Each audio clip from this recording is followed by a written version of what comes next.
I imagine that right now you're feeling a bit like Alice.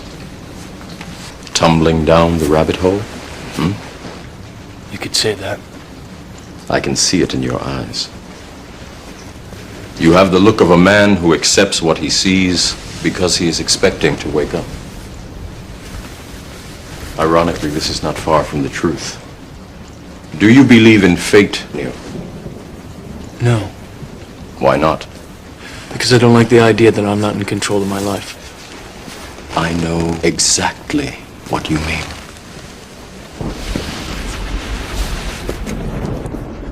Let me tell you why you're here. You're here because you know something. What you know you can't explain, but you feel it. You felt it your entire life, that there's something wrong with the world. You don't know what it is, but it's there, like a splinter in your mind, driving you mad. It is this feeling that has brought you to me. Do you know what I'm talking about? The Matrix? Do you want to know what it is? The Matrix is everywhere. It is all around us. Even now, in this very room. You can see it when you look out your window or when you turn on your television. You can feel it when you go to work, when you go to church, when you pay your taxes. It is the world that has been pulled over your eyes to blind you from the truth. What truth? That you are a slave, Neo. Like everyone else, you were born into bondage, born into a prison that you cannot smell or taste or touch. A prison for your mind.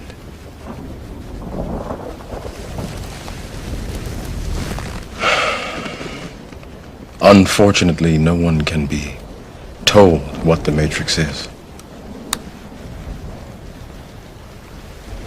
You have to see it for yourself.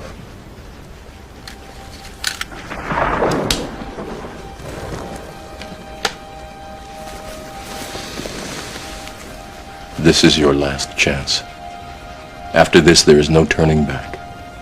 You take the blue pill, the story ends. You wake up in your bed and believe whatever you want to believe. You take the red pill, you stay in Wonderland, and I show you how deep the rabbit hole goes.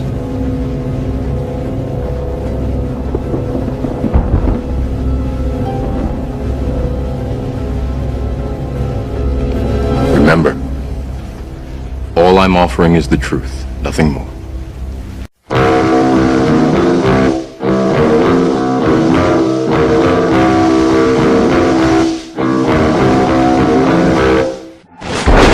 What is at stake is more than one small country. It is a big idea, a new world order.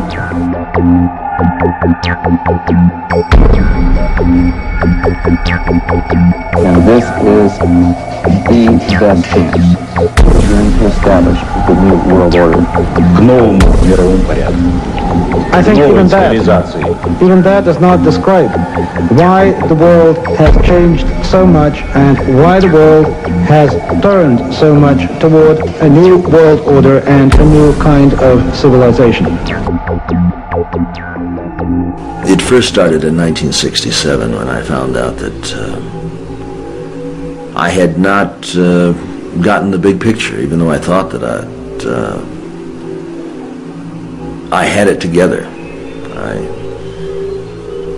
just didn't have the complete pieces of the picture. This is a giant geo-psycho-political picture, and things are happening with the use of subliminal, indirect, and reverse psychological propaganda. It's made to be confusing by the evilarchy that controls not only the United States but Britain.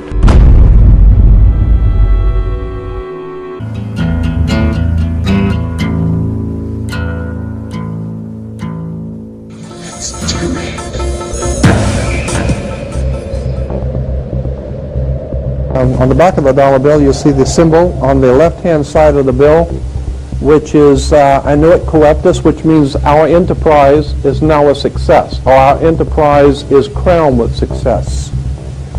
Annuit coeptus. So you're saying, fine, so you have an enterprise and is now crowned with success. What enterprise are you talking about? Novas ordo seclorum. Novas is novus, meaning new. Ordo is order, and seclorum is where we get the word secular, meaning the world. So it's new order of the world, the new world order. George Bush's new world order is now a success. Bill, you've heard an awful lot of dramatic speeches and seen dramatic moments in times of great gravity for the nation. How would you assess this evening? This was a stirring address, in my view, shorter than his father's speech when he announced the New World Order, shorter than his father's speech when he announced the New World Order.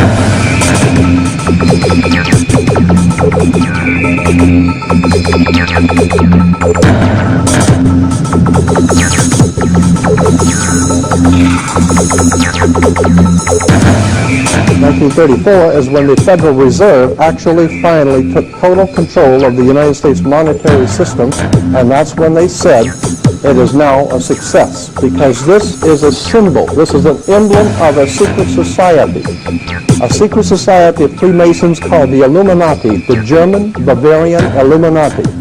They were a secret society founded in the south of Germany. They were called the Illuminati, the illuminated ones, the enlightened ones. Annuit coeptus, novus ordo seclorum, and that was in 1774 that the Bavarian Illuminati drew up their plans for what they were going to do in America and how they were going to do it. The triangle at the top with the light emanating from around it is Horus, the god of the ancient Egyptians. Of course, this is an Egyptian pyramid. You don't find pyramids in America, you find them in Egypt. And the 1776 at the bottom is 1776. A lot of people think it's because of the country being founded in 1776. It has nothing to do with that.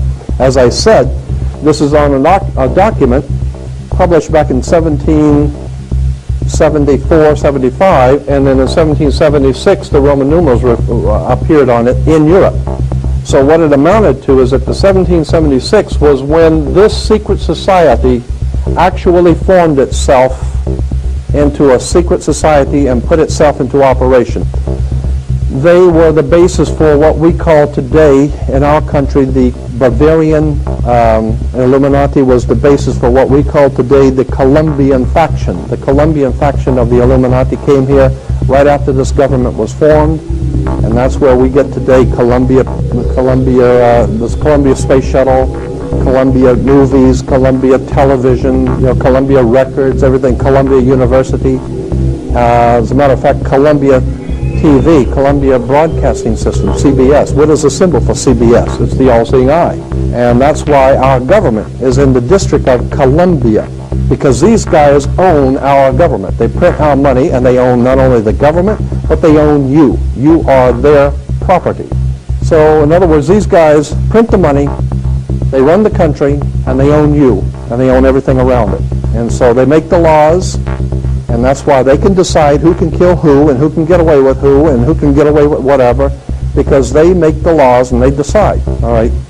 As I said to you before, there are 13 layers in this pyramid. There are 13 letters in Annuit coeptus, but 13 is a very important number to this secret society. There are 13 stripes, there are 13 stars here, which make up the Star of David. The 13 berries, there are 13 leaves, 13 arrows. There are 32 feathers here and 33 feathers there. Everything is done in a sequence of 13. 13, of course, is based on, this is what we call Masonic symbolism. Freemasons designed this dollar bill. This Illuminati, this group who called themselves the Enlightened Ones, had gained positions of power through control of the banking system. Porque la élite o los medios de comunicación forman parte de la élite financiera mundial. Entonces, los periódicos como New York Times, Washington Post, los principales medios de comunicación jamás nos podrían contar la verdad, jamás. Da igual si estamos hablando de un medio como New York Times, o El País, o los medios de Berlusconi, porque todos estos medios principales del mundo están en las manos de la élite financiera, y ellos son los que marcan las tendencias de las noticias, y obviamente esto es una cosa muy fácil de ver lo que pasa. Lo que han conseguido ellos a lo largo de estos muchos años es convencer al ser humano que lo que aparece en la portada de New York Times, lo que aparece en la portada de Le Monde, lo que aparece en las noticias de CNN, tiene que ser la verdad, porque son medios supuestamente de masa y de prestigio, aunque de prestigio tiene bien poco. Y al contrario, cualquier cosa que no estaría en estos medios en la portada tiene que ser un invento, una teoría de conspiración, porque obviamente según la gente normal, si no está, entonces la noticia no existe. Es absolutamente al revés, es absolutamente al revés. Entonces mi consejo para la gente es: 1. Apagar la televisión. Con el mando de estancia, felices de la vida, no pongamos la televisión y dejemos que el gran hermano se nos lava el cerebro. No, apagar por favor la tele y dejar que o no dejar que este medio tan nocivo entre en nuestras casas. 2. Si vais a ir a los medios de comunicación de masa, hay que ser congruente, hay que ser también, obviamente, darse cuenta de las noticias que están contando y la forma en la que están contando, teniendo en cuenta que normalmente no cuentan la verdad. Porque Pestalozzi, con el seudónimo Alfred, fue un destacado miembro de los famosos Illuminati. El objetivo de los Illuminati es dominar el mundo, utilizando cualquier método para alcanzarlo. El objetivo de los Illuminati es dominar el mundo, utilizando cualquier método para alcanzarlo. ¿Cuáles son los escenarios más probables del desarrollo mundial? ¿Andrei? La élite mundial que intenta dirigir el transcurso de la historia ya tiene el guión. Es bastante sencillo: disminuir la población hasta 2.000 millones de personas, porque a esta cantidad de gente se la puede controlar a través de chips. Esta cantidad de gente no necesita tantos recursos y no pone en peligro el poder de esta élite. Además, el guión prevé la creación de enclaves industriales y de zonas neutrales a su alrededor. El resto se destruye, convirtiéndolo en una especie de Somalia o Afganistán, pero a mayor escala. Además, este guión prevé el control por parte de la élite de la información y de los recursos. Tatiana Karyagina, una de las más famosas economistas rusas, dijo lo siguiente: la historia de la civilización conocida es simplemente la punta de iceberg. Hay una economía en las sombras, una política en las sombras y también una historia en las sombras conocida por los conspirólogos.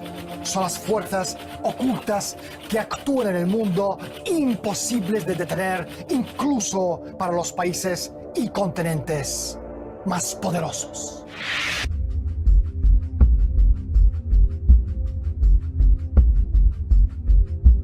Entonces, para gente como Rockefeller, Rothschild, para que ellos puedan comer y beber, alguien tiene que morir, y obviamente no va a ser ellos, sino nosotros. Obviamente algo que tenemos que tener en cuenta: el plan objetivo final de la élite financiera es reducir la población mundial, y esto es el plan de la reina de Inglaterra, de la élite británica financiera. Se llama genocidio, y esto no es nuevo.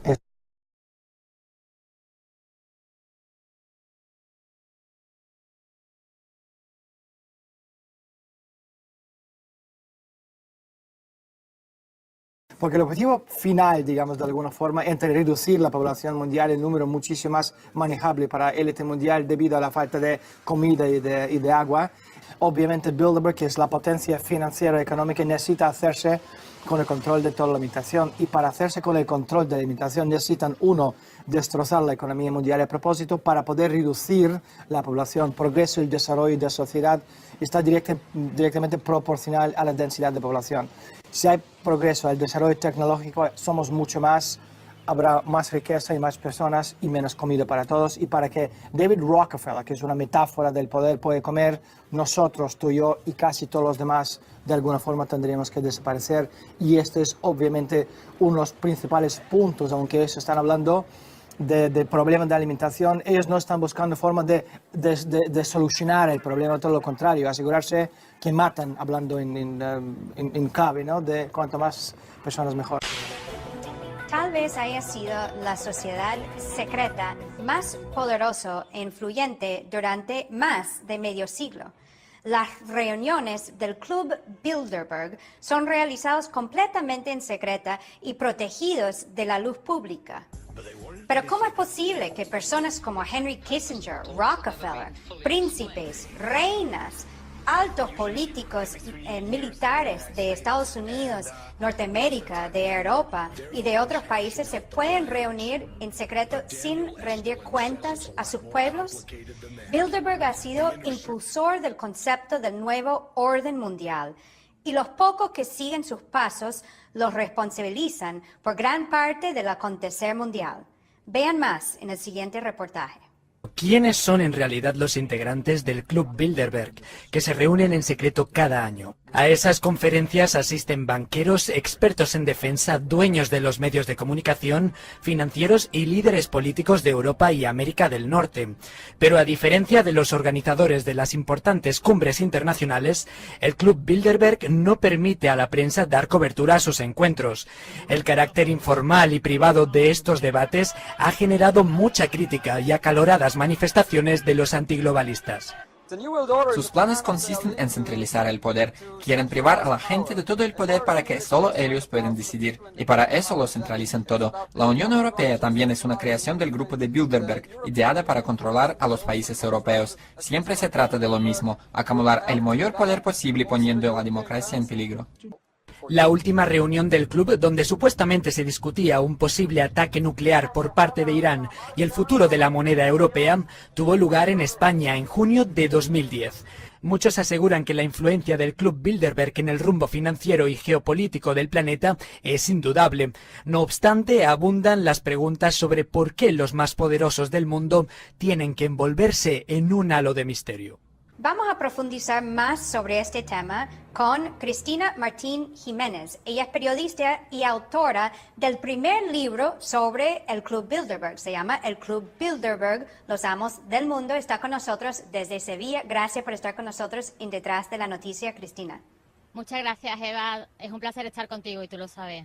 Bueno, la primera pregunta sería sobre el tema del Club Bilderberg en general. O sea, mucha gente que no conoce de su existencia.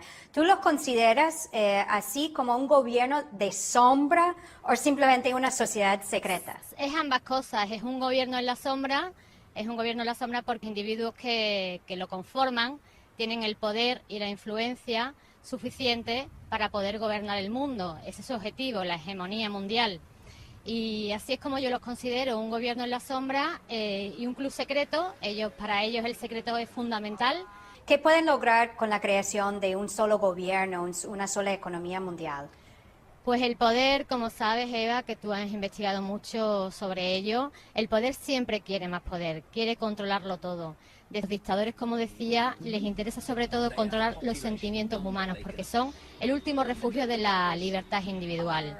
Hay que entender la psicología de estos poderosos, es difícil para los ciudadanos corrientes porque nosotros no tenemos ansias de poder y no tenemos esas vanidades y esas grandezas que ellos buscan, pero hay que pararse un poco a meditar y pensar que hay personas diferentes en el mundo y que lo que quieren es controlar toda la ciudadanía, controlar todo el mundo, quedarse con nuestro dinero y con nuestras libertades.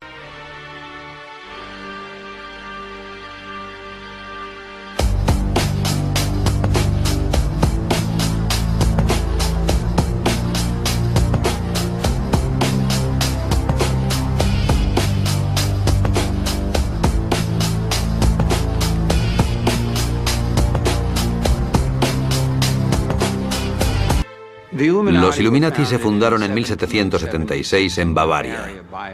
Los fundó un profesor jesuita de la Universidad de Ingolstadt llamado Adam Weishaupt. Su influencia se extendió ampliamente gracias a su relación con la francmasonería. ¿No te has preguntado por qué todos los estados tienen deudas? Porque las crean los Illuminati, ese grupo que gobierna, que está por encima de todos los gobiernos, que está por encima de todos los gobiernos. que está por encima de todos los gobiernos, que fabrican las armas y se las venden a los nazis, a los ingleses, a los yanquis, a los rusos, que producen las guerras para ir a apoyar y proteger con dinero el gasto extra que tiene un Estado en guerra. Es todo documento, no es... Está documentado, está documentado. Libros, conferencias. The Vatican is involved in ufology in ways that they can't even imagine. So while we're standing here in the headquarters of the Jesuits, tell us about Mount Graham. They are constantly monitoring things with the Lucifer device. Sometimes they have to wait for all of the UFOs to get out of the way.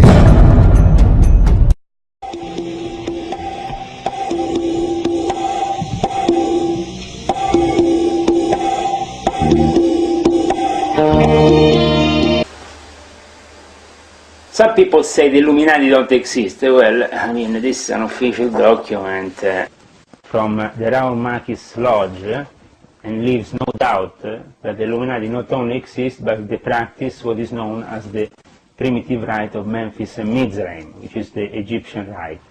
This rite brings them above the 33 degrees, because the Memphis and Mizraim goes until the 99 degrees. And it's basically the peculiarity of this rite that for me made it a difficulty to stay in the Illuminati, because this rite, on the contrary of the others that, okay, are corrupted politically, they have a political, but this one is completely diabolic in its own internal belief system, and leads many of his members to become involved in Satanism.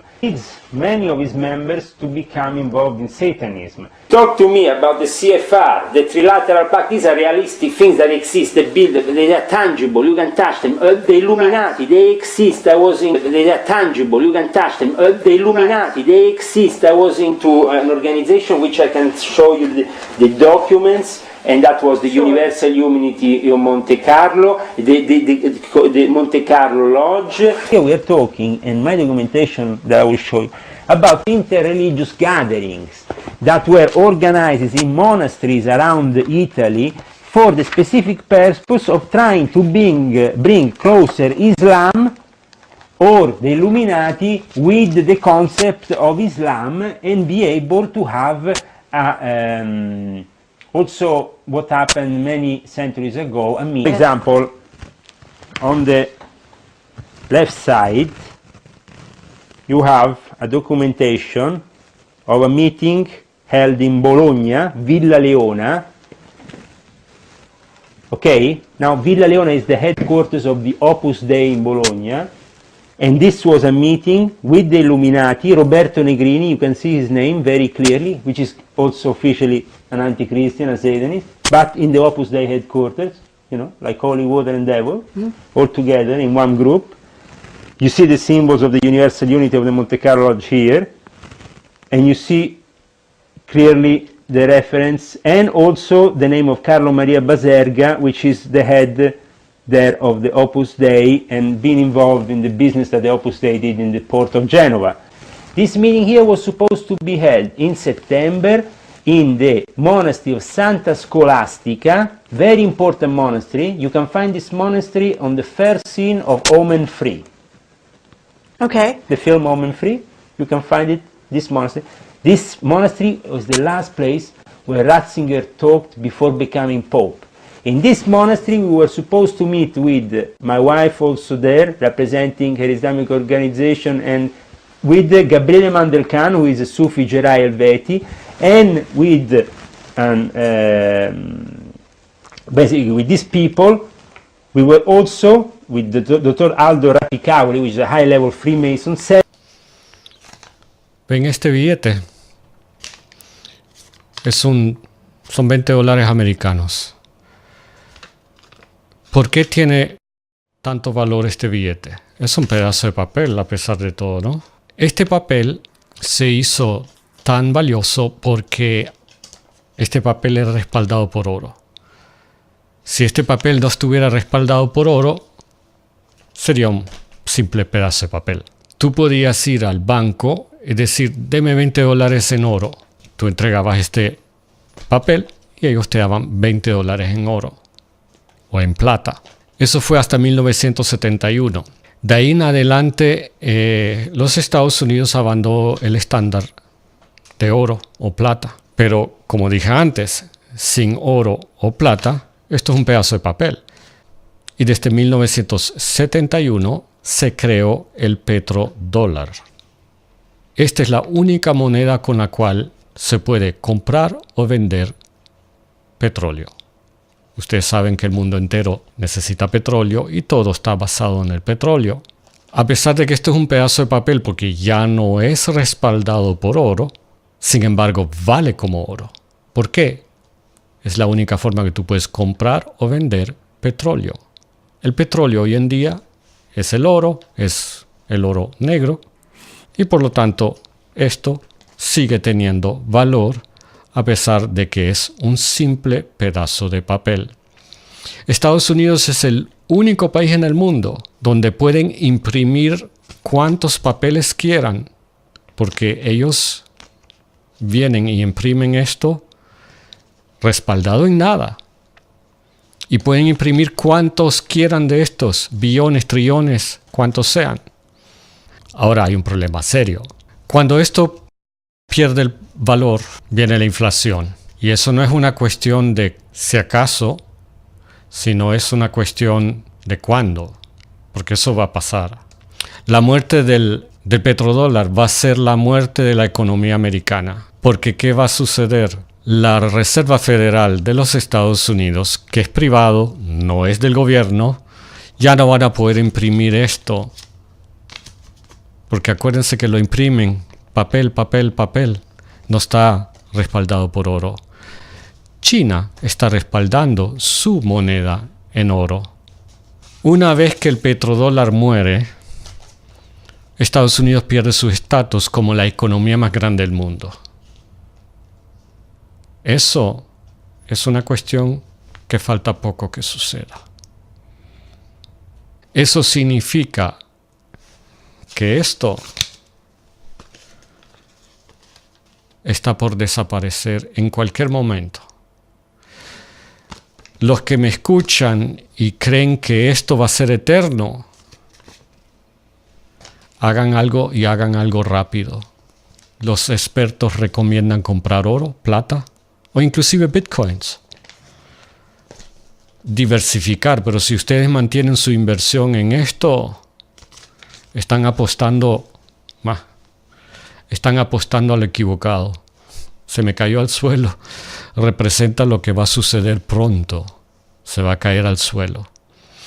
Creo que va a tener más valor el papel en el que está imprimido de lo que tú vas a poder comprar con eso. Inviertan en otra cosa. Esto se va a caer y se va a caer pronto. Esto es Infoguerra reportando para la blogosfera y Blogo TV. Hasta la próxima. Gracias por todo. Gracias por tu sintonía. Concerned that this could have been, another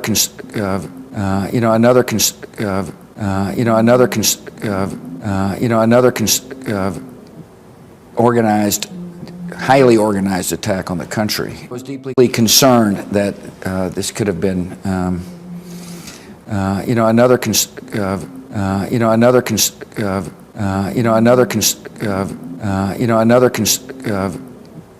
organized, highly organized attack on the country. It's really hard. It still may be. Again, I don't know the facts, but I do know that it's really hard. We're developing. The weapon business is the big business. You make the cash. I was a rich man when I was in that kind of business. Now I'm a poor man. Well, the difference is now I'm an honest man. Before I was a crook. The magic is the calculation of the arts with the peculiar calculations around the symbols to evoke certain entities and have from them, if you want, certain gratification. Prostitution goes on during the nights of Bohemian A fake sacrifice ceremony or a real sacrifice? That most of the people in the mind control sectors of the intelligence units, the people who are taking control of the PSYOPs operations, they are occultists. Because Occultism and black magic is the most ancient form of military tool known to mankind. At the end, there will be a war, and there will be dead people on the ground. Because the moment they want to microchip me, I'm going to take out a gun and shoot at them. Hi, I'm Carrie Cassidy from Project Camelot. We're here today with Leo Zagami, and we're going to be covering the Illuminati and their role on the world scene and exactly what their MO is, as well as their agenda. All right? So welcome, Leo, and thank you very much for bringing us into your house. We're very excited to be here with you today and be able to get a picture of the kinds of things that you've been part of in the past, and maybe your vision as to where things might be going in the future as well. My name is Leo Lion Zagami. I'm now 37, soon to be 38, born the 5th of March 1970, from an English-Scottish mother and a Sicilian father, both of aristocratic origin. One represents the Di Gregorio family of Sicily, which is an ancient aristocratic family connected to the Sacred Roman Empire. While instead my mother is a Lion family member of the Scottish Lion family, which is also the family of the Queen Mother of England, connected to the Queen. So basically I was born within an aristocratic background. For that reason it was possible for me from an early age to enter what is the world of the elite and what you know as the Illuminati, that are still existing today in various forms and different disguises and different names.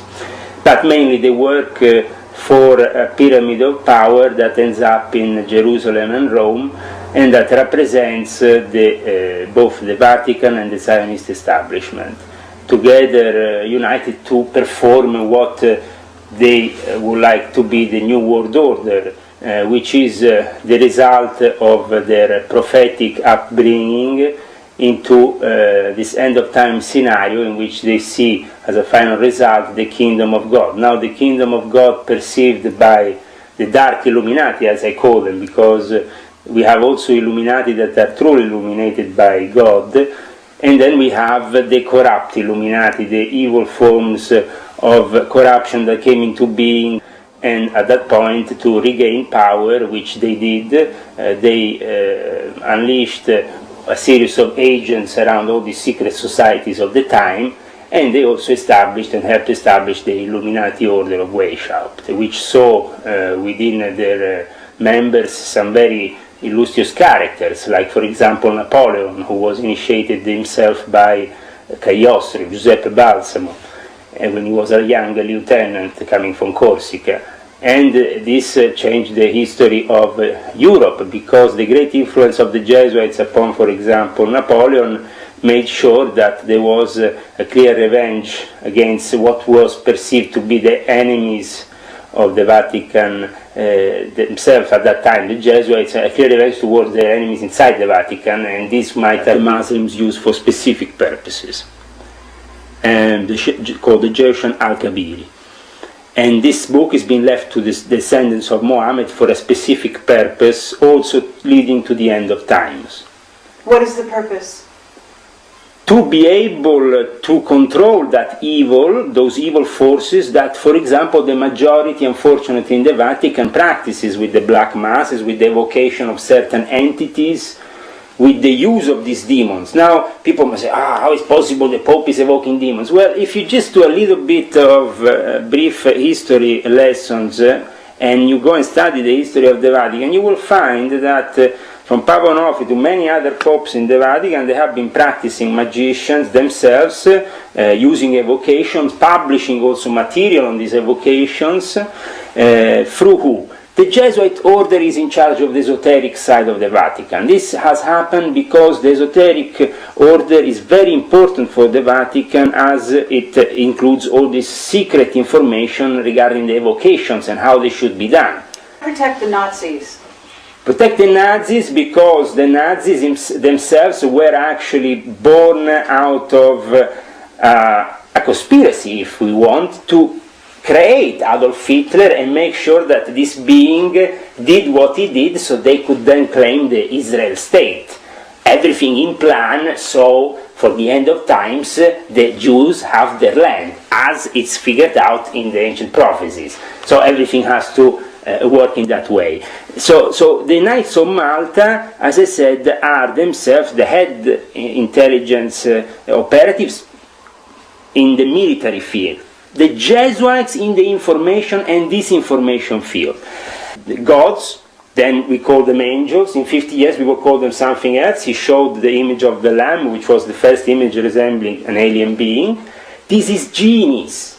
In Islam we call them genies. Genes. But by any other name, what are we talking about? We're talking about spirits. We're talking about a demon is nothing other than a spirit being, a being, you know, who is perhaps not incorporated in the material world. No, it can be, can incorporate. The thing is that there is a certain degree of misconception. Okay, let me tell you exactly what are these UFOs. UFO unidentified beings, okay, or objects that fly around. Either they are military stealth operations, which can't be disclosed, or either they are operations regarding the evocation of genies, coming from other dimensions.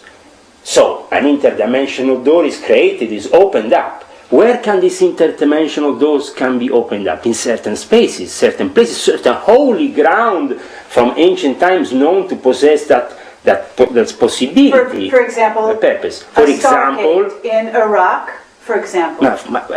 Just go to Mount Graham and study a bit what the Jesuits are doing up there. There is a war between the American natives, Indians, and the Jesuits, since the Jesuits have tried to build this observatory. And why is that? Because the Indians have used that mountain as holy ground for thousands of years, and there is a specific entity living on top of that mountain, but on another dimension. When he wants, he can be called upon this dimension and evoked. The Jesuits, what they want to do, on the reports in Middle Eastern villages, many Middle Eastern villages, of abductions. But how they're not going to go to an American researcher and say, I saw the UFO. You're not going to find anything. Instead, these entities have appeared, have manifested, not only have took people on inside their dimension, in their own in their own kingdom. They have basically kidnapped people, sometimes beaten them up, and then thrown them back into this dimension. And this happened many times.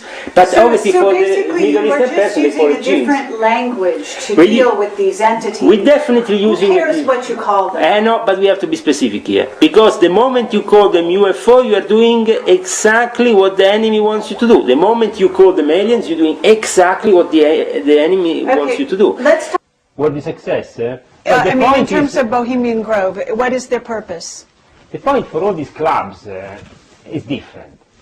And it's created by the people who actually have created them, and then the people on top who manipulate them for their own purpose. Whatever is the purpose. For example, is to blackmail people, the practices might be very twisted.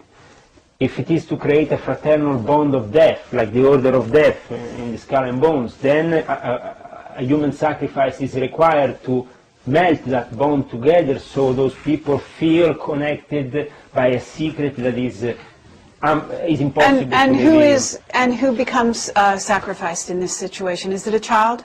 Now, what happens in the Illuminati by their own instructions is an ancient practice that was also done by the rabbis, in the most orthodox rabbis in ancient, since ancient times in Israel. And this is to create a fetus and sacrifices amongst the members of the congregation and eat this fetus. Really? So this is really what also Crowley described in the higher degrees of his Ordo Templi Orientis, and what is practiced, as I said, comes from an old, also Jewish practice, but where did they take this kind of practice? These practices are born from ancient times, from their captivity in Babylonia to their permanence in Egypt. Egypt is the example of what the Illuminati are. Now, I will show you also later a picture of how the lodge is here in Oslo. We went there. You went? Yes. Okay, but inside. I have a picture of the temple inside. Very good. Zionism play into this, because you're not talking about the Jewish people only. You're talking about Zionism as a religion, right? I don't have anything against the Jewish people, because myself I have close relatives, even Jews. I don't have problem with the Jewish people. The Jewish people are actually chosen by God for a specific purpose. That's not the ultimate. So how does Zionism play into the whole Illuminati story? The religion of Abraham got corrupted during the course of time. Certain families got corrupted, and they also mingled with the Vatican for 2,000 years in Rome. They have been the most ancient Jewish community in Rome. In this picture, we're talking about the Jews, their great influence, their great power, and they really have great power. Even in the oligarch movement in Russia, they're very powerful. In this picture, we have here Senator Sergei Gurdjieff, famous Russian billionaire, senator, close friend of Vladimir Putin, and one of also my close friends for a time, because he was the representative of the Illuminati, of the Gruppo Diur in Moscow, and one of the senior intelligence operatives at all levels regarding the research of the Holy Grail and all that matters for the Russian government. He gave me a gift, which after I would like to show you, which is a mask brought from Tibet. Illuminati gift, because the Illuminati likes to give this kind of gift. Ancient artifacts, this kind of stuff. And this peculiar artifact was very interesting because it was given by the 13th Dalai Lama as a gift to Nikolai II, the Tsar of Russia, because their intentions was to subject Nikolai II to the Illuminati control of Tibet. Because the Tibetan monks are the Illuminati of the East, and they are seen as the Illuminati of the East. This mask was given to me as a gift by Senator Sergei Gurdjieff. How does Zionism serve the Illuminati's interest? You're talking about their vision of Armageddon because it is written so in the Bible? Absolutely. The Zionism, you see, is a corrupt branch of what is really the religion of Abraham. That was already corrupt for a long time, and tried to, with Zionism, especially coming out of Ukraine, to gather power. But the Zionist families, like for example the Rothschilds, who have been so important for the implementation of Zionism, are themselves also working linked to the Vatican, because they are Knights of Malta. So you will say, how is possible Zionism and the Vatican? It doesn't really fit in. One should oppose the other. While publicly it might seem so, in reality they are completely connected. And I think that John Paul II made this quite evident when he called them our oldest brothers. There is definitely stuff that comes from ancient times, and there is specific groups within the Illuminati, like for example the Gruppo di Thebes, group of Thebes, which is a specific group within the Illuminati which takes care only of the ancient artifacts. And these must be in the Vatican. They're in the Vatican Library, are they not? In the Vatican Library, and we have a lot of ancient artifacts, ancient books, very rare text that could revolutionize the thought of mankind. We have underground bases, since you say that in your experience they do exist. In my experience, they do exist, and they do exist also people that are particularly inclined in working those underground bases, because you can experiment bacteriological, nuclear, and all kinds of devices that are not possible to be experimented overground. And also to experiment the most evil of the evil, because mankind nowadays is playing God, playing with genes, playing with mixing a cow with a dog, with a human, with a lion, with a... Okay, but what about... Okay, so you're saying genetic engineering, you're saying genetic engineering, you're saying hidden, atomic bombs, whatever, experimentation. And also, but why are they building cities underground? Cities underground are built for the disaster scenario, the doomsday scenario. Well, is there such a thing? Yes, because 2012 was 21st of December, the peculiar date in which a ritual had to start, a Pythagorean ritual, because Freemasons trace their ancestry to Pythagoras as their faced Pythagoras. Yes. For them, the fact that this 25920 is the number of God and it coincides with the changing of an era has to be celebrated with a ritual that reflects above below. So on the 21st of December, you're going to all see them there with their aprons. It's a holy day, it's the winter equinox. But do we see no cataclysm? The whole pyramid will be together. For the first time, every single cult will be celebrating one way or another this specific day. Because we are moving the whole of our consciousness into a different part of the universe here. Leo, I want to ask one final question. What events can we expect in the next 4 or 5 years on planet Earth?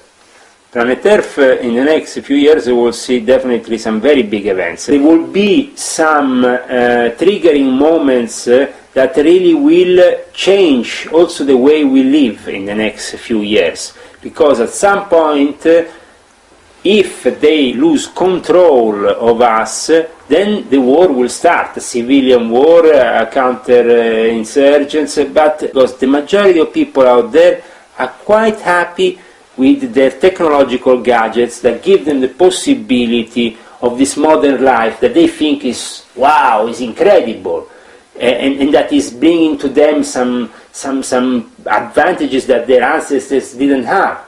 Well, it's all rubbish. We're actually polluting their food. Their food tastes rubbish compared to 50 years ago. If you want to buy good food, you have to buy the organic one, but you spend 4 times as much. All of this is made to make cash and at the same time to make us spend more money.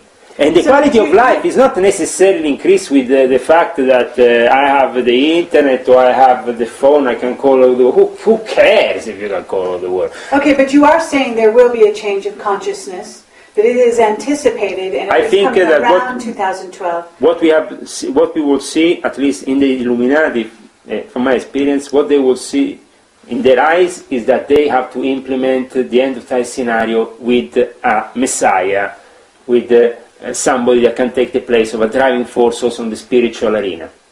Because you see, if I reveal to you the next stage of mankind in science, and this next stage in science is linked with the spiritual, that's when the material guys want to have control of the spiritual completely, otherwise they will lose their power on humanity. So that's why they're preparing this holy charade, you know, where every now and then we have more disinformation. Like, for example, Dan Brown. Dan Brown is the king of disinformation, you know. A scenario for the future of, like 2012, that the Illuminati has, what their plans are. Well, the calculations are that after 2012 we're going to have 7 years of tribulation.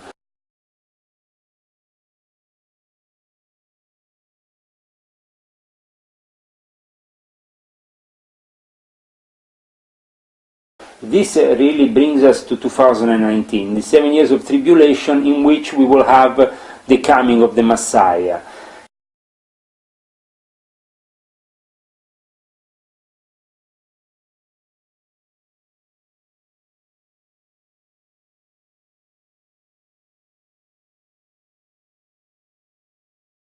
Now, you have to understand that the coming of the Messiah has been in a way opposed, and that's why the Jesuits control the astronomic and control very closely the stars in order to know where any possibility of the rebirth of Christ might occur, of the rebirth of Jesus within certain bloodlines. So they have been searching these bloodlines, tracing any possible heir to this throne, which is the throne of the kingdom of God on earth.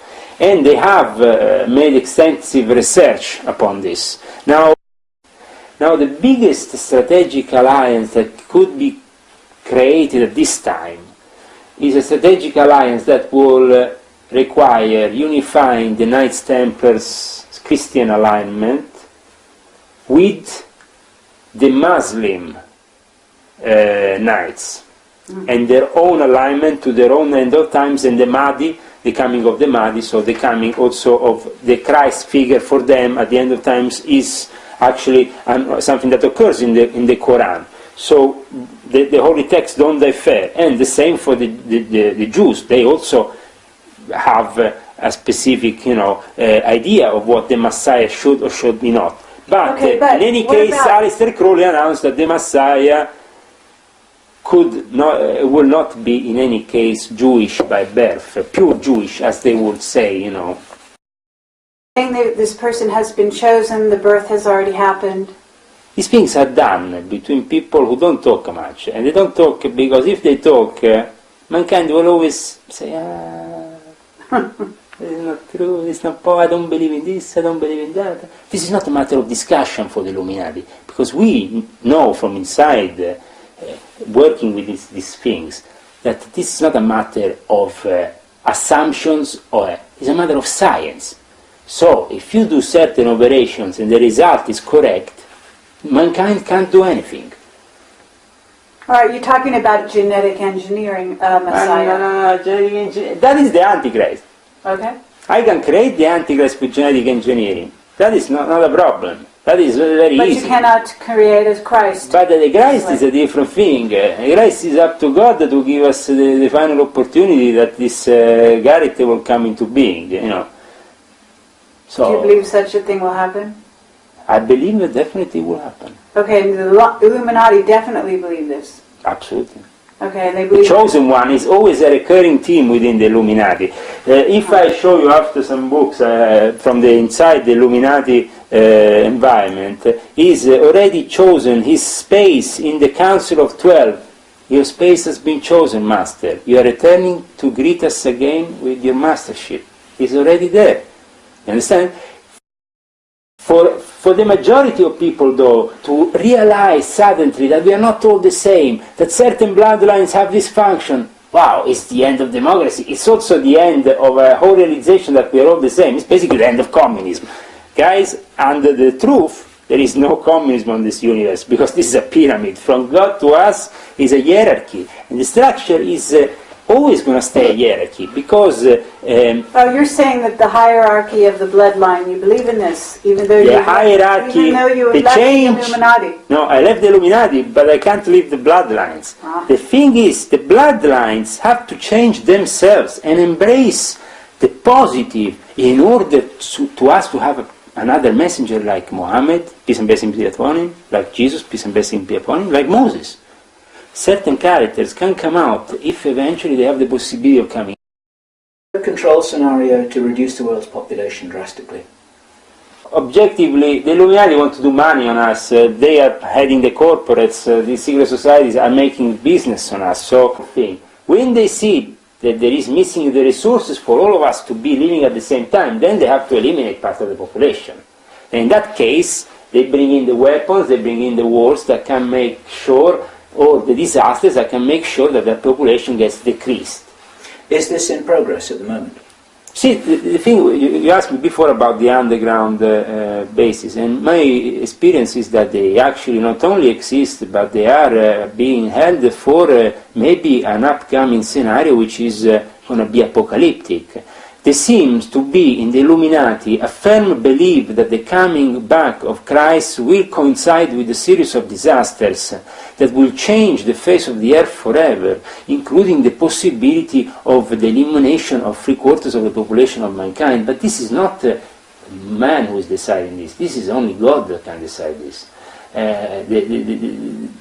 I hope that they will make a clever use of these places, but they are being really evil. They are even stationing the seeds of the future generations in a base up north. I don't know, they're doing obscene things that in the eyes of God are an insult to anything. I want to say, the solution will come at the end, but these people will be defeated. And they will be defeated with a long war. But this long war, unfortunately, the Americans will have to be fought, and many lives will have to fall for it. So, we can't fight a war without the dead people on the ground. At the end, there will be a war, and there will be dead people on the ground. Because the moment they want to microchip me, I'm going to take out a gun and shoot at them. That's the thing, you know. So it's down to be a bit realistic. In this conspiracy movement, we haven't seen sometimes much realism. How we embrace the future. I have people, patriots from America, calling me every 2 minutes. We are ready here with this, that, weapon. We have building a big bunker here, another thing there. We are ready for this. Ready for what? You are a few hundred people or a few thousand. Okay, you can have an enormous stash of weapons, preparing for an Armageddon scenario, but at the end of the day, it's worth nothing in front of the fact that we have the military here involved, the weapon dealers, the OCCAR. People don't even know what the OCCAR is, so I don't need to talk to people who don't know what the OCCAR is. What is that? This is the organization for the selling and methodical of weapons. How they have to be sold, when they have to be sold, and when they have to be and how they have to be developed for the selling. Then, you know, the old weapons always go to the African countries. We always give them a couple of old weapons. But the thing is this. The weapon business is the big business. You make the cash. I was a rich man when I was in that kind of business. Now I'm a poor man. Well, the difference is now I'm an honest man. Before I was They are not what they claim to be. They have infiltrated a lot of aspects of the military establishment, particularly the Area 51. The disasters that are coming, the military, I'm sorry, the government knows. Should have been, especially for government and military and NASA, you would think they would be covered. Absolutely. For things like that. In fact, I think they're supposed to be federal guidelines, you know. Mm-hmm. So in a way, you did them a favor. Isn't that true? Yeah, you could look at it like that, because I'm sure, I mean, the other connections that were there, you know, Turkey, Holland, Germany, all across the world, you see the IP address list of who's connected to the machine, then you can look it up and, you know, find out which countries they're in.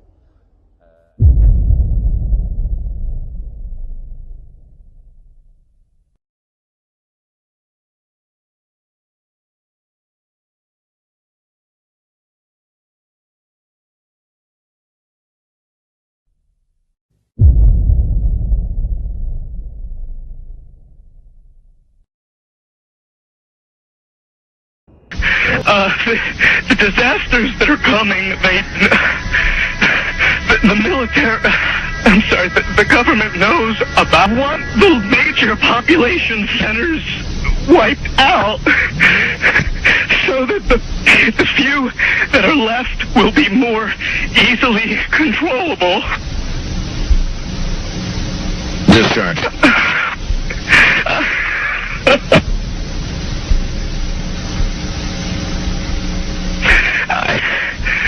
I started getting...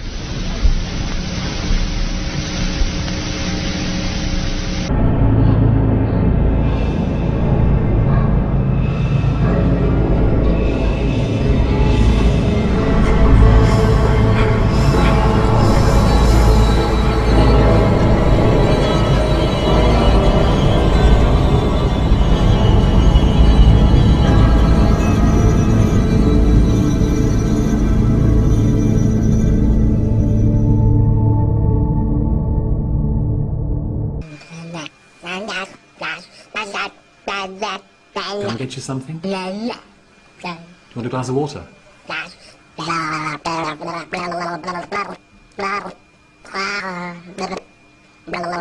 We're not really getting anywhere, are we, at the moment? Are you seeing something? Is there something you see over there? What do you see there, Johnny?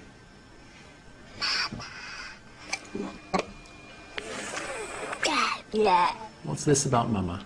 Is this your mother?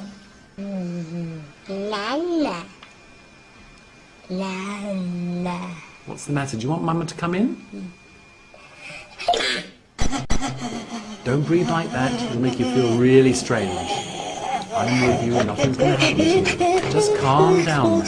Just try to relax. Try and keep calm. Don't tense up. Just relax.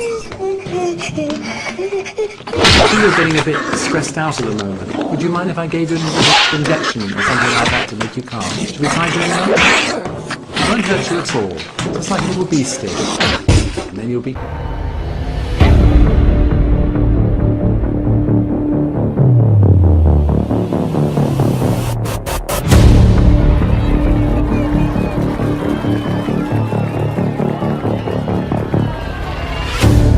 They They say this thing had been dead for maybe a day or two.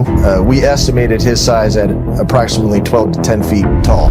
The giant killed the first team that they came across. He was extremely big and fast and agile for a guy that size. The popes and the agents of the Holy See have known about the giants for many centuries. And do you believe that they have artifacts from the past that would help explain some of what's going on? Absolutely sure. The Vatican knows all the secrets.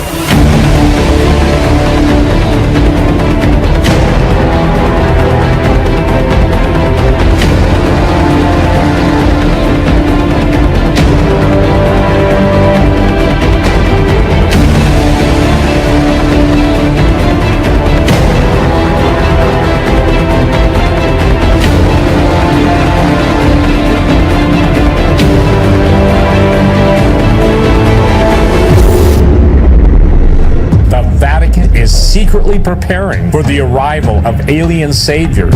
They seem to be intentionally creating dogma that is going to position the Roman Catholic Church to be at the forefront of an official disclosure moment. I would like to tell you more about Zechariah's teaching. He told me, John Mario, one night I wake up and I saw an Anunnaki sitting on my bed. History is being repeated. The days of Noah are returning. The gods are returning to the earth to dwell among men and mingle their seed with the human race.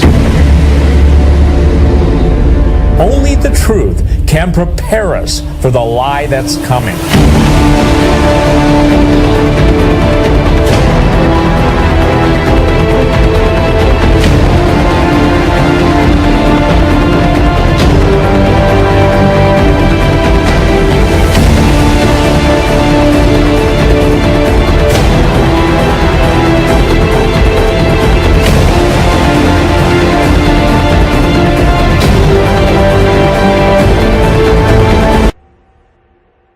The greatest cover-up in history is the cover-up of history.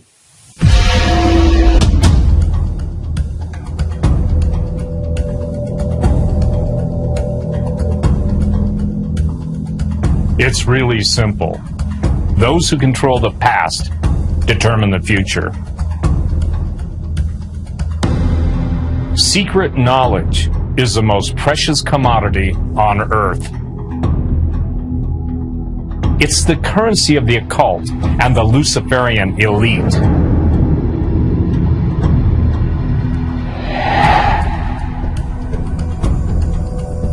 Knowledge is power. That's not just a popular expression, it's a fact. Especially knowledge pertaining to the Watchers, their hybrid offspring, and their lost technology.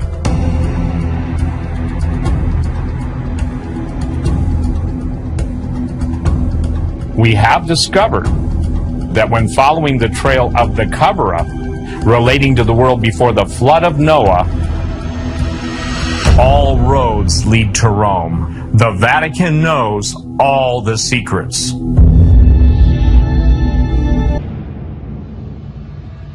The popes and the agents of the Holy See have known about the giants for many centuries. In the last episode in this documentary series, we presented historical evidence proving that the bones of giants were recovered in Peru, Ecuador, and Bolivia by the Spanish conquistadors and Catholic priests during the conquest and conversion of the Incan Empire in the 15th and 16th centuries. Now, we're not just talking about some random fragments of bones that could have been mistaken for mastodons or giant sloths. Full skeletons and bodies of giants measuring well over 15 feet tall were discovered all over the land. The Inca knew about the giants. In fact, they believed that the massive megaliths found throughout their empire were built by a race of ancient giants before they were destroyed in a great flood. They venerated the hills and the mountains of the countryside because their legends told that the bones of giants could still be found buried within them. And the legends of the Inca were more than myth. On one occasion, the Spaniards discovered that the natives had enshrined the mummified bodies of giants in a cave and were worshipping them as gods.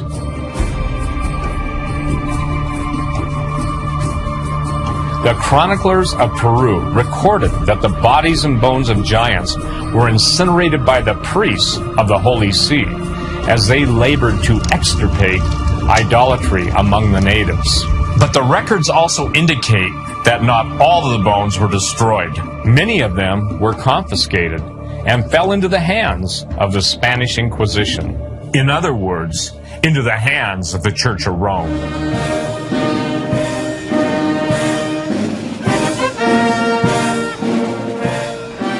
What most people don't realize about the Roman Catholic Church is how intensely involved it is in both the reconnaissance and recovery of arcane relics relating to the true narrative of prehistory.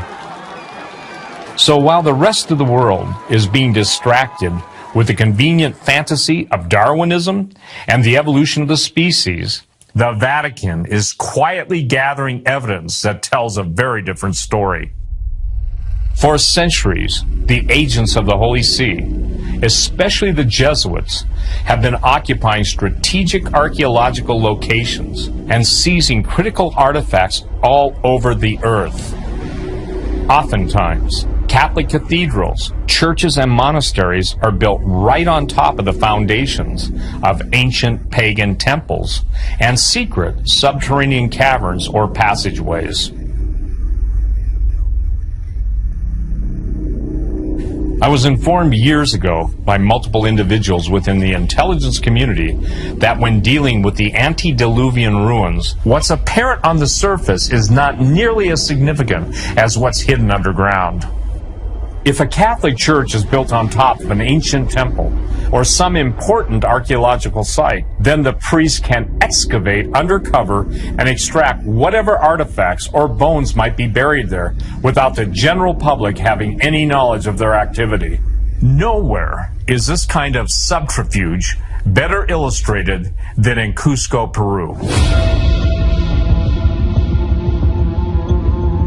The book of Genesis, Numbers, Deuteronomy, Joshua, 2 Samuel, 1 Chronicles, Isaiah, Daniel, Amos, 2 Peter, Jude, the book of Jubilees, the book of Jasher, the Genesis Apocryphon, the book of Noah, the book of Enoch, and many more ancient writings besides, along with the oral tradition of every prime civilization on this planet, confirm the story I just outlined from the book of Giants. At this point in history, only willful ignorance denies it. All the earth was corrupted. It is important to note that not only were giants begotten of the fallen angels, but also monsters. According to the text, giants and monsters are two very distinct designations. Scripture validates that when angels inseminate human women, giant angel-human hybrid beings are generated. We can infer then that when angels inseminate animals, monstrous angel-animal hybrid beings are generated, varying in appearance according to their respective species. These hybrid monsters could very well have been sentient, conscious, with the ability to think and reason like us, at least in some cases, probably dependent on the degree of angelic genetic markers present in their genomes. In fact, the notions of sentience among the hybrid monsters seems to be presupposed in a particular section of the manuscript. Thereupon 2 of them had dreams, and the sleep of their eyes fled from them.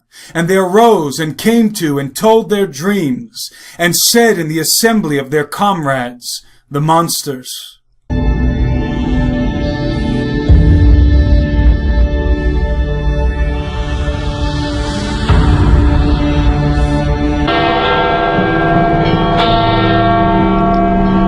The mystery schools exist to recover and reassemble the lost knowledge of the Watchers, the dismembered body of Osiris. Initiates of the mysteries are embedded within the most powerful governing organizations in the world. but they stay hidden in the shadows of their secret societies. They are the Luciferian elite, the priests of power, pulling the strings from behind the thrones, guiding the hand of politicians and kings in order to catalyze the necessary geopolitical and metaphysical components, setting the stage for the arrival of the man they call their prince who is to come, but who we know as the son of perdition and the Antichrist. I believe he is coming in the clouds and will be hailed as our extraterrestrial savior. The Vatican is secretly preparing for the arrival of alien saviors. As crazy as that sounds, the exotheology is already being drafted. For several years now, Jesuit astronomers have been posturing themselves and their church for disclosure, speaking openly about life on other planets and the accommodation of extraterrestrials into Catholic doctrine, even declaring that if given the opportunity, they would eagerly baptize aliens. Roman Catholic priest had talked about Monsignor Corrado Balducci. Corrado Balducci was an exorcist and theologian of the Vatican Curia and the foremost demonologist of the Church. During the pontificate of Pope John Paul II, ironically, Balducci also became the official spokesperson on the subject of UFOs and aliens. Before he died, Corrado Balducci went on a series of Italian television programs talking about aliens, saying that they are real, that he had evidence that they are real. Furthermore, he said as an exorcist, he could confirm that they are not demons and they are not angels. He said they are advanced humanoid-like intelligences. But even more outstanding was what happened just before he died. He came to the United States. He agreed to be part of a documentary film in which he said not only is the Vatican aware of the alien intelligence, but there is an advanced guard of these aliens who are already here on Earth. And he said the Vatican is using their embassies from around the world both to study and survey the alien agenda, but also participating with them. Zacharias Sitchin. Sitchin is most famous for his interpretation of ancient Mesopotamian texts and symbolism, especially as it relates to the Sumerians. He believed that mankind had been genetically engineered by a superior race of giant extraterrestrials called the Anunnaki in Sumerian legend. According to Sitchin's interpretations, the Anunnaki spliced their own DNA with a primitive hominid species on Earth to create the human race. Sitchin further proposed that the Anunnaki had descended to the Earth from a rogue planet called Nibiru that follows an elliptical orbit in our solar system. He also contends that the Nephilim spoken about in the Bible, especially in Genesis 6, were in fact the Anunnaki. While in Rome, I had the opportunity to speak with one of the most knowledgeable Vatican researchers that I know, author Leo Zagami, who has been extremely accurate with predictions regarding the Holy See. The Vatican is involved in ufology in ways that they can't even imagine. That they have secrets under the Vatican that are buried that could really change the course of history. Let me just say one more thing. The Vatican invested an awful amount of money in telescopes. You know that? You know why? They're looking for Nibiru. They want to know one day before anybody else when Nibiru's coming to say, the planet of the saviors is coming, and they want to put their flag on it. In an interview in 1997, radio host Art Bell asked the former Jesuit priest Malachi Martin about why the Vatican had muscled its way onto Mount Graham and what it was they were looking for in deep space. Malachi Martin's response ignited a firestorm of speculation. All right, Father, the Vatican has a very, very great deal of power. That's right. We've talked about it. They have, whether they admit it or not, a great deal of political power all around the world. Mm-hmm. One of the things that they did fairly recently was they muscled, and I do intend to use that word, they muscled their way onto a mountain in Arizona, Mount Graham, and they built an observatory on Mount Graham in connection with an Arizona university. However, the Vatican has the larger part of the control of this observatory, looking at deep space things. That's right. Now, why would they have done that, Father? Because the mentality amongst those who at the highest levels of Vatican administration and Vatican geopolitics know that now knowledge of what's going on in space and what's approaching us could be of great import in the next 5 years, 10 years. Carefully and well-chosen words, Father. Thank you. This guy was no Johnny-come-lately. Malachi Martin worked under 3 popes, was favored by them. He was a formidable polyglot. He could speak 17 languages, and he could translate most extinct languages. He was the first guy that broke the news about how hundreds of young boys were being molested by what he called Luciferians, satanic priests. That he said reached all the way to the highest levels of the Vatican, among the College of Cardinals. And at the time, you know, Jesuits and others were saying he's a chronic liar, he's making all this stuff up. Well, history proves that he was actually telling the truth. Balducci is a controversial character. Now, I have made this series of books called Confessions of an Illuminati, which I showed you, the volume 1. I arrived to 4 volumes, and in volume 3, I show an image which is very controversial, which shows Corrado Balducci together with the chief Satanist of that time, which was called Ephraim Del Gatto, together participating in a ritual exorcism.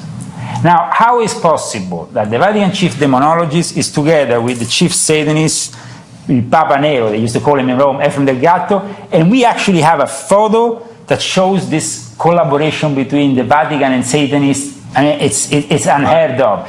But there is more to this. There is a satanic sects in the Vatican that operate since ancient times. There is a place called San Benedetto in Piscinibus, which is on the near Borgo Santo Spirito, near where the Jesuits have their headquarters. A little bit before, there is this church. You can only see the rear part of the church. You can't ever get inside this church from outside. It's kind of locked in between 2 buildings, so you can't really go into it if you're not in those buildings and you don't have the passages to actually go inside. Why? Because it's inside there that they do the most satanic rituals in the Vatican. So this is the mysterious church of San Benedetto in Piscinibus, where it's said that they conduct regularly satanic masses. As you see, this church doesn't really have an official entrance or anything. It's closed in between 2 big buildings, and it's right, the core of Vatican Satanism is right there.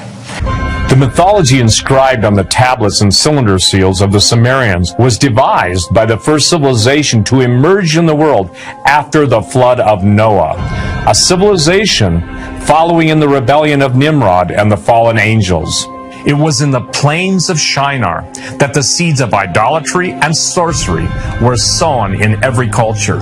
When the people were separated at the Tower of Babel, they eventually spread out over the whole face of the earth, each group carrying with them artifacts from Sumer and fragments of knowledge concerning the world before the flood of Noah. Over time, only the most fundamental elements of pre-flood history remained in each culture, such as the gods descending from heaven, giants, a great flood, and the premonition that someday the gods would return and their empire would be restored.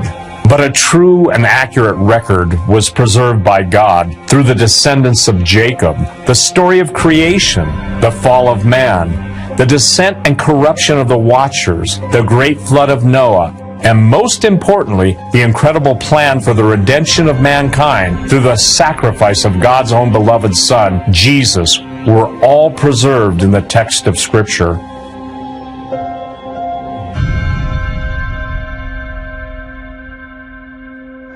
point where I think we're up 7 stories or something, and now we're looking down onto the top of the giant twin mirrors. They would not allow us to see what the Lucifer device was watching, but we were told that it was very specifically monitoring something in deep space.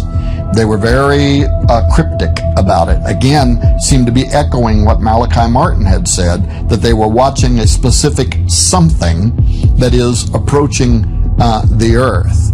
We were also astonished that day when we went inside the control room, and here's all these banks of monitors with images of deep space, and as the engineer is talking about the Lucifer device and deep space and all that, he just blurts out something that we didn't even ask. And he starts talking about how sometimes they have to wait for all of the UFOs to get out of the way so that they could look at other things in space. And we were astonished by that because we had intended not to even ask that question, but without asking, what the engineer is telling us is that it was so crowded with essentially an armada of UFOs that they had to literally sit there for hours waiting for these UFOs to move out of the way in very deep space so that this guy could focus on this one part of this exo world.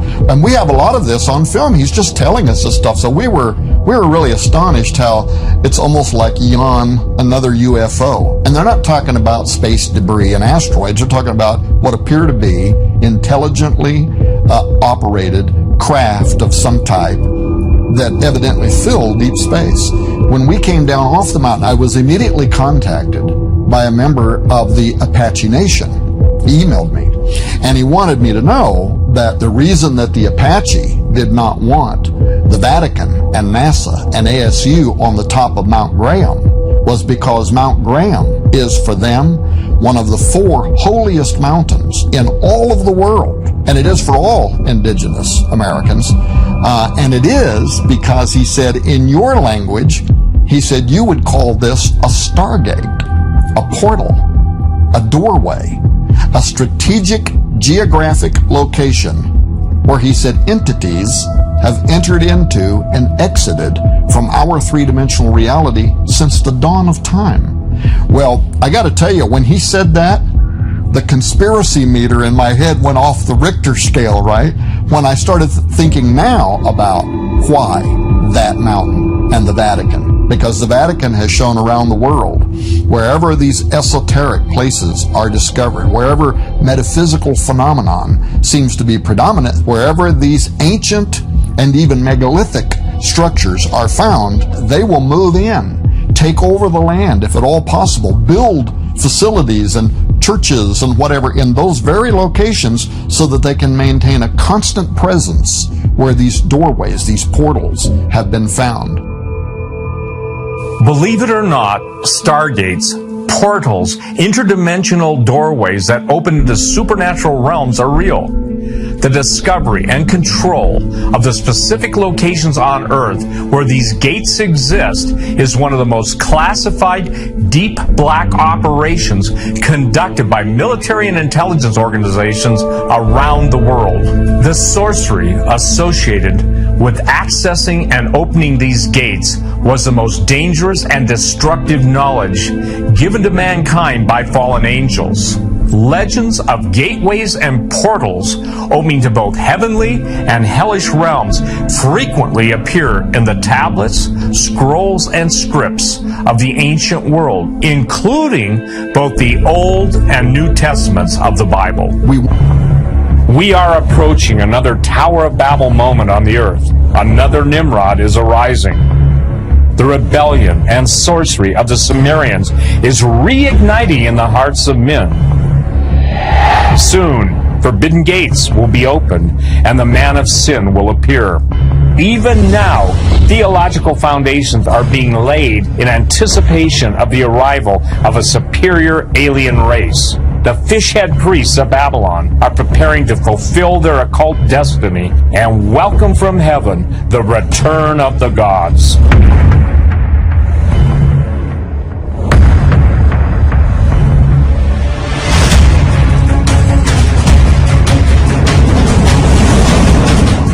Those who control the past determine the future. The reality of the pre-flood age has been concealed, covered over and covered up, so that the truth of prehistory will remain forgotten, and the world will be doomed to repeat it. God said that his people are destroyed for lack of knowledge. The great deception of the future will take advantage of the ignorance of the past. Only the truth can prepare us for the lie that's coming. For thousands of years, Luciferians have been envisioning the time in which we now live. The consummation of their ancient plan is finally drawing near. The lost knowledge of the Watchers has been recovered. Like Osiris, the Golden Age will be resurrected, and fallen angels will lead mankind in one last insurrection. History is being repeated. The days of Noah are returning, and men's hearts will fail them for fear and for looking after those things which are coming upon the earth.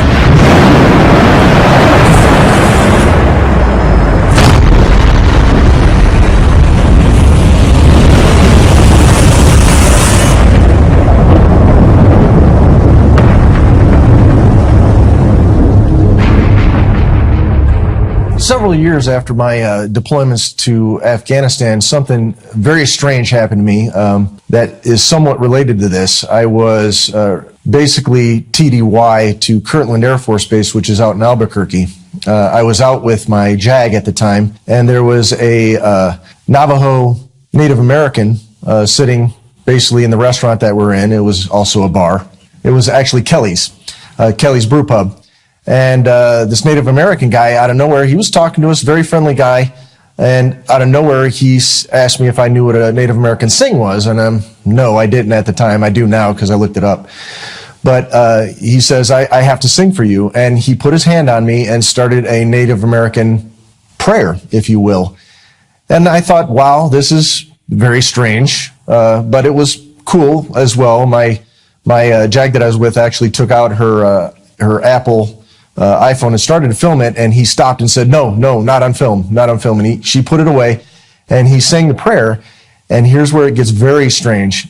He started talking about, did I know that there were giants out in the Sandia Mountains?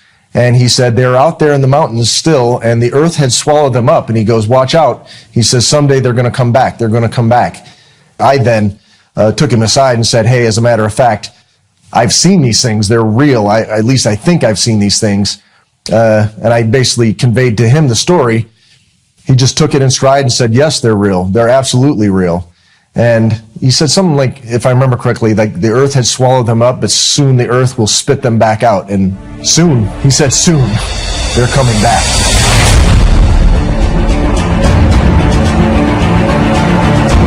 ¿Quiénes son los Illuminati? Como hemos visto, los Illuminati son el gobierno secreto de la Tierra, son quienes fabrican el dinero que usas a diario y mediante este poder controlan el resto de cosas.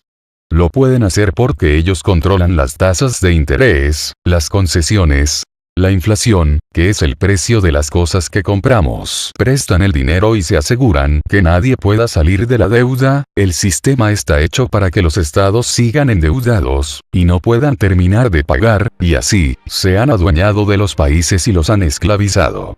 Ellos pueden comprar cualquier estado o legislación, poder o institución que les sea ajenas, o crearlas, o comprar a quien sea. Seamos conscientes de esto.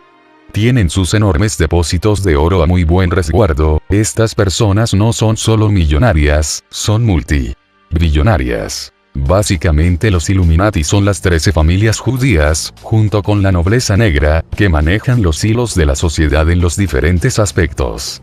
Ellos controlan cada faceta de tu vida. Estos linajes han dirigido los eventos mundiales desde hace siglos. Ellos son quienes gobiernan, no los estados nacionales. Los presidentes son solo marionetas de la élite oscura. Puedes investigarlo y comprobarlo tú mismo. Los que dirigen a los Illuminati son Satanás y sus demonios, ángeles caídos, Anunnaki, o alienígenas, que es lo mismo. Les sigue el consejo de los 12, seres híbridos, mitad humanos mitad alienígenas o reptiles. Luego tenemos a las familias Illuminati que controlan los bancos centrales, las multinacionales, las petroleras, la ONU, todas las instituciones mundiales. Estas a su vez controlan a los gobiernos, y estos a los medios de comunicación, que son los encargados de transmitir propaganda de los productos de las corporaciones, de lavar el cerebro a las masas, de engañarlos y de distraerlos de lo que en realidad pasa. Y por último tenemos a las masas ignorantes y engañadas, esclavas de la élite oscura. El 99% de la humanidad nos encontramos en el escalón más bajo. Despierta. Si estudiamos la genealogía y los linajes, veremos que la gran mayoría de las grandes personalidades de la política y de otros ámbitos están emparentados, muchos de ellos son descendientes o judíos de nacimiento. Ellos han creado algunas sociedades secretas, logias.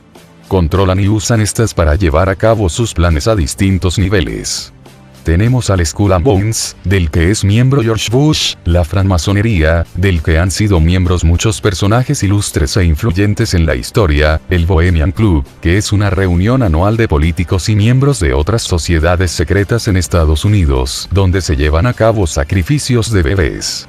El Club Bilderberg, los Rosacruces, etc. Los Illuminati controlan las instituciones que dirigen la política mundial, como la ONU, la UNESCO, la Reserva Federal, la Comisión Trilateral, la Organización Mundial de la Salud, del Comercio, etc. Dirigen las religiones, empezando por el Vaticano, con las cuales engañan y desvían a las personas con falsas doctrinas e interpretaciones erróneas de las Sagradas Escrituras. Les pertenece y controlan las corporaciones del petróleo, de la energía a todos los niveles, la industria de las joyas, de la moda, la minera, la alimenticia, la automotriz, la industria farmacéutica, la textil, las vacunas. Ellos fundaron y dirigen el sistema educativo en el 99% de países.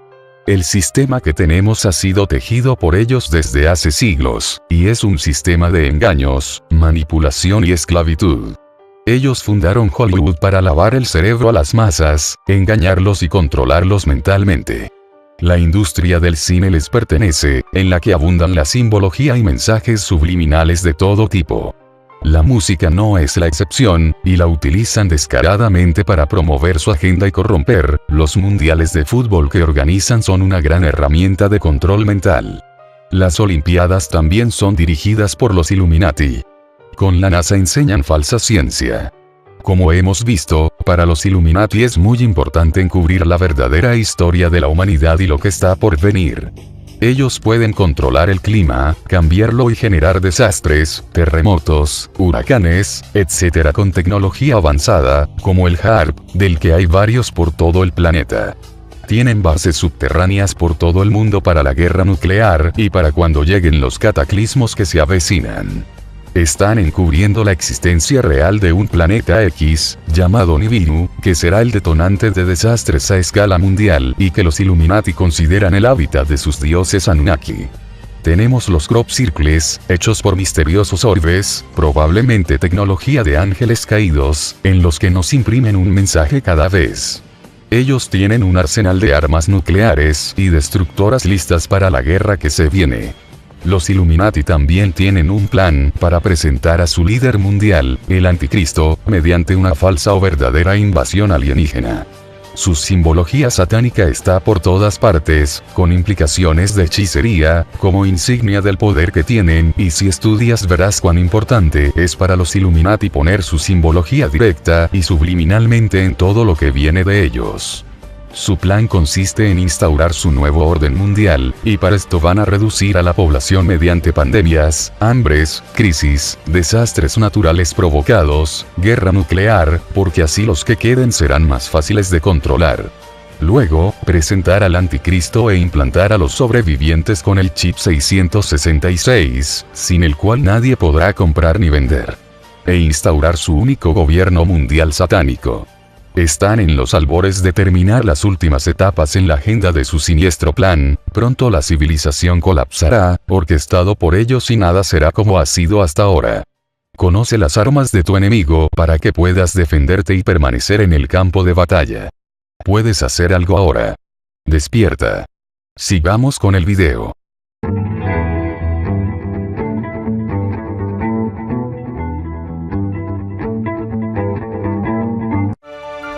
welcome back.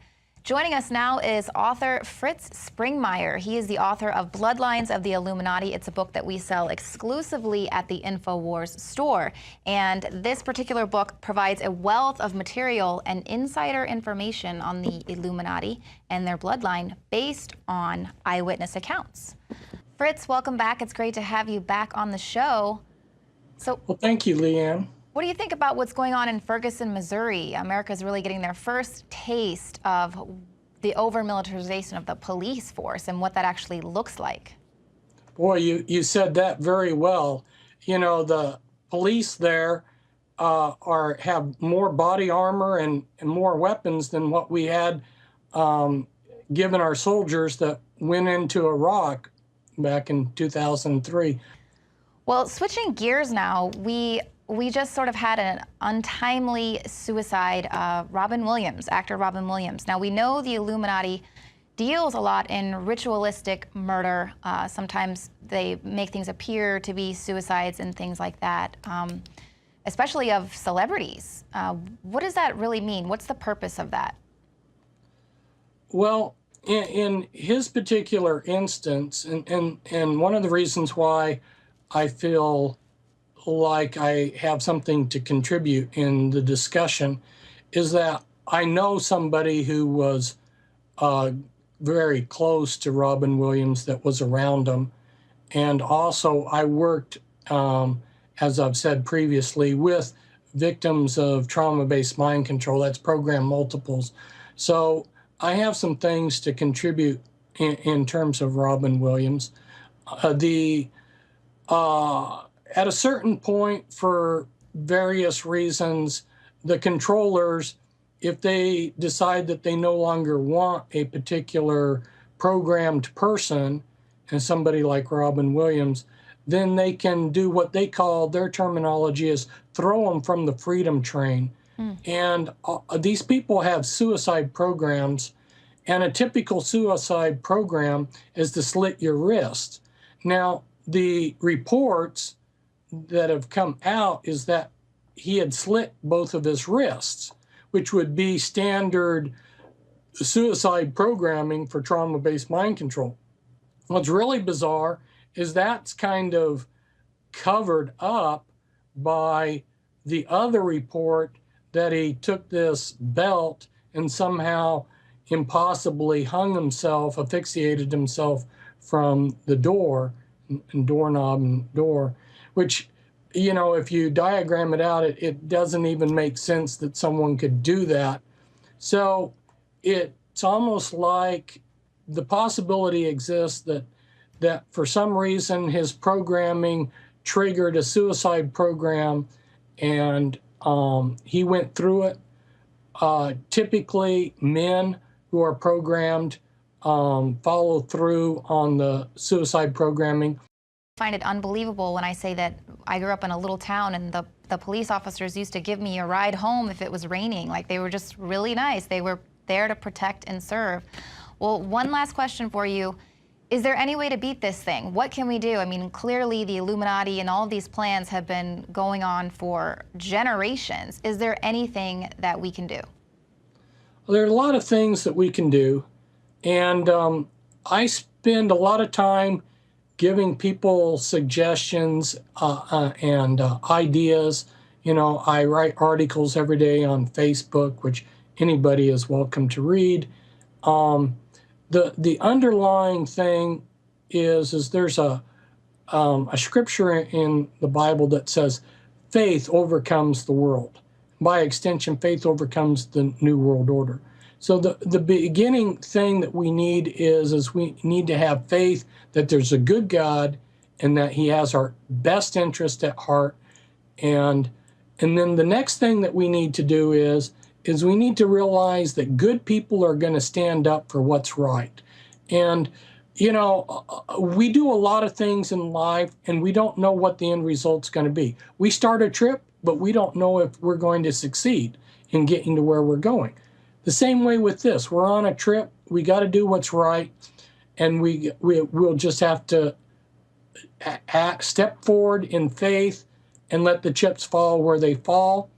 A good person can't just sit there and allow these crimes against humanity, crimes against the American people to continue, we need to do what we can.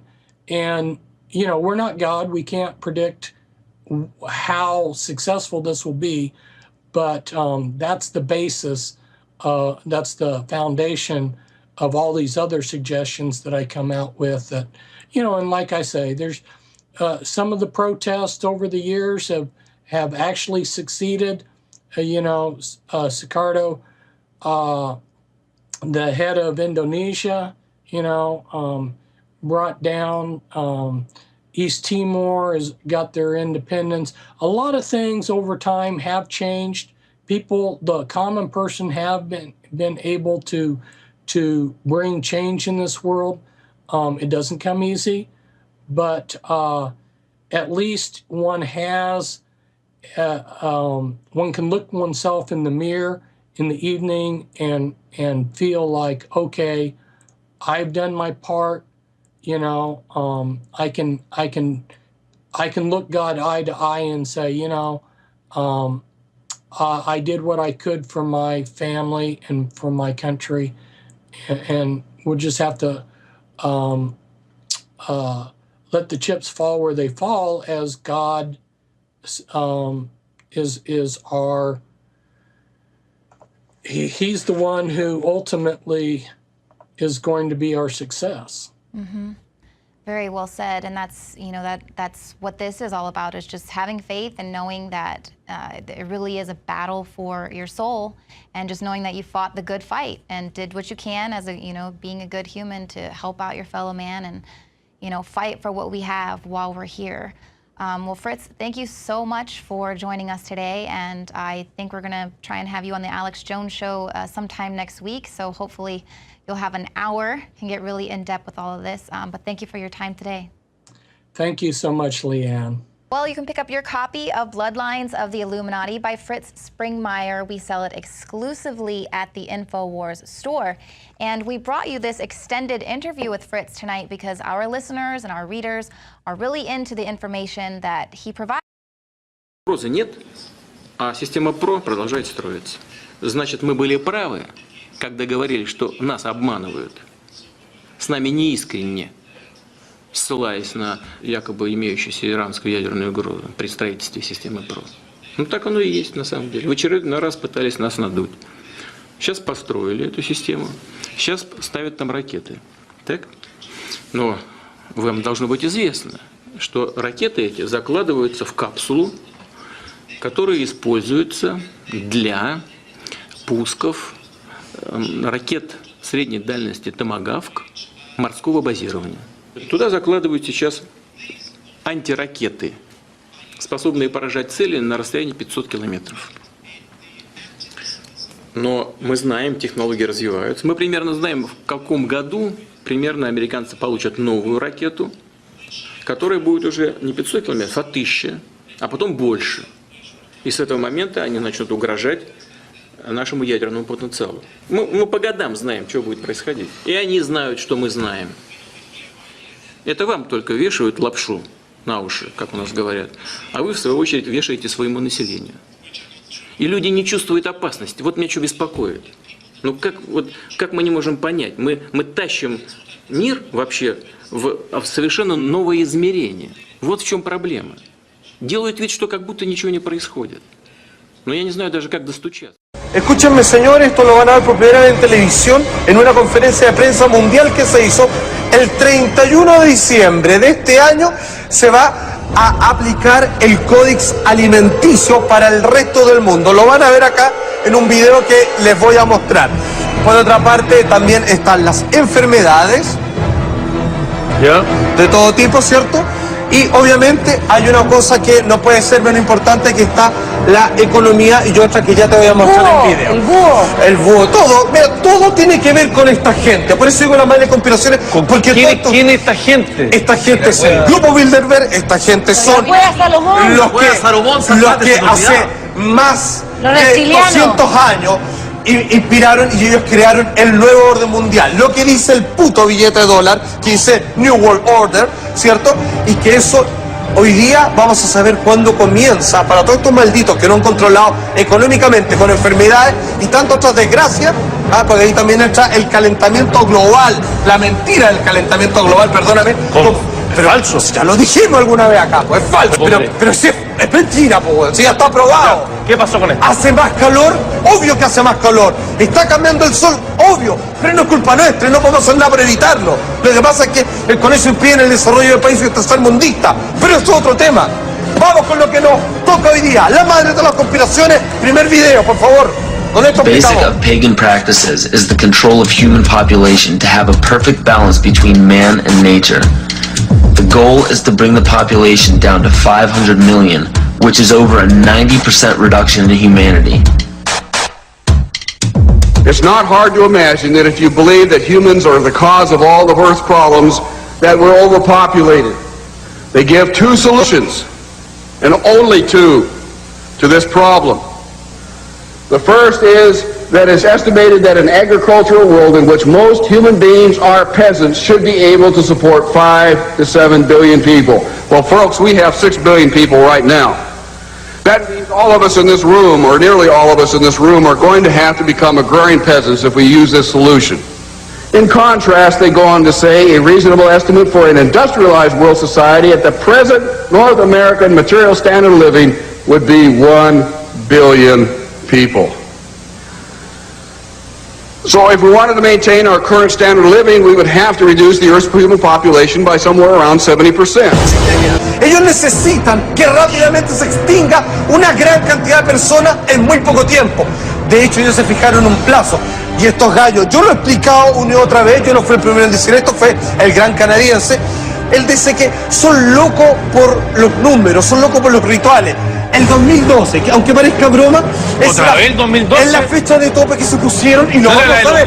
No lo dije yo, bueno, lo hacen coincidir, les gusta, son fanáticos, son buenos rayados. Les gustan los ritos, por eso se juntan y hacen estas ceremonias vestidos así como con capucha. Son unos locos estos buenos, son unos infelices. Bueno, ahora la pregunta es, con tan pocos años que quedan, ¿cómo van a exterminar a la gente? Y aquí viene la terrible respuesta y me van a perdonar, pero eso los tengo que decir. Nos venían matando hace mucho rato y en pocos años más vamos a empezar a caer como pato asado. Como mosca. Sí, nos venían matando hace mucho tiempo y está considerado a través de mal sistemas de nutrición, a través del agua y todo, vamos a empezar a caer. Y recién ahora se va a empezar a saber. Tenemos un primer video, este es el primer método, se lo resumo, ya hablamos de esto, de cómo nos están eliminando. Las consecuencias comenzarán a verse ahora y de aquí en adelante. Por favor, primer video, vamos. Aspartame, the artificial sweetener found in almost every low sugar or sugar-free product on the market. Making this all up, the FDA did publish back in, I think it was the 80s, they did publish the 92 potential side effects of aspartame. And they do, these side effects are quite, are extremely serious. Things like dizziness, problems with balance, abdominal pain and cramps, changes in vision, seizures and convulsions, etc., etc. So the nervous system seems to be one of the areas that's most affected. So we see people have difficulty thinking. They feel like they're walking around in a cloud or a fog. Yet despite all of these harmful effects, Donald Rumsfeld pushed it out into the stores in over 5,000 products when he was CEO of Searly, the company that manufactured aspartame.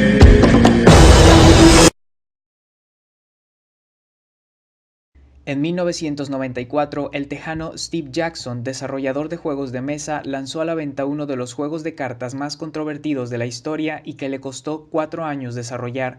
El juego llamado Illuminati New World Order Game o Juego Illuminati del Nuevo Orden Mundial consta de más de 500 cartas constituidas por una imagen que representa uno de los movimientos claves para el establecimiento del orden internacional. Debajo de cada imagen está descrita la regla de uso para esa carta y también un aspecto clave de ese movimiento de los Illuminati. Más abajo se describe el poder que cada una de las cartas tiene dentro del juego y su aplicabilidad. Steve Jackson fundó su compañía llamada Steve Jackson Games en 1980, y estas cartas no fueron el único juego que hace referencia a la sociedad de los Illuminati. Su primer juego con esta temática fue lanzado en 1982 llamado Illuminati y fue inspirado en las llamadas novelas The Illuminatus Trilogy, escritas por Robert Anton Wilson y Robert Shea. En el año de 1990, el FBI confiscó todos los equipos de cómputo y documentos de las oficinas de Steve Jackson debido a que uno de sus mejores empleados era hacker y había accedido a documentos secretos del Pentágono y algunos otros del gobierno de Estados Unidos, y fue él quien le proporcionó la mayor parte de la información necesaria para ese juego.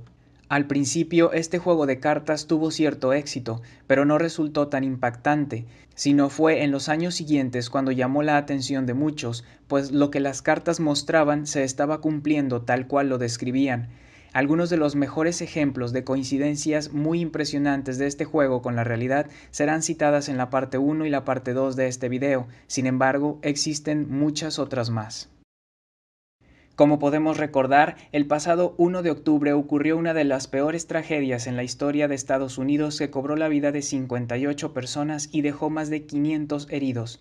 El ataque ocurrió durante el concierto del cantante de música country Jason Aldean, llevado a cabo en el Route 91 Harvest. Esta es una de las cartas del juego del Nuevo Orden Mundial Illuminati. A simple vista parece no tener relación real con lo ocurrido en Las Vegas, pues cualquiera puede hablar de esa ciudad y de sus casinos sin que necesariamente se relacione con este lamentable hecho. Sin embargo, si se analiza más a detalle, resulta ser impresionante lo específicas que son algunas de estas cartas. En ellas se observa el escenario de Las Vegas y dos cartas de blackjack, el jack y el as. En el juego, el jack tiene un valor de 10, mientras que el as puede tener un valor de 1 o un valor de 11. Si aplicamos la típica numerología con la que los Illuminati actúan en casi todos los eventos importantes en la historia, comenzamos a darnos cuenta de que esto es mucho más que una simple coincidencia. Pero no solo la fecha es importante, sino el 11 por sí mismo es un número favorito de las sociedades secretas y aparece en las fechas de la mayoría de los atentados terroristas y ataques civiles más importantes de la historia del mundo. Es un número cabalístico. Otros de los números que más usan las sociedades secretas en estos eventos son el 13, el 22, el 23 y el 33.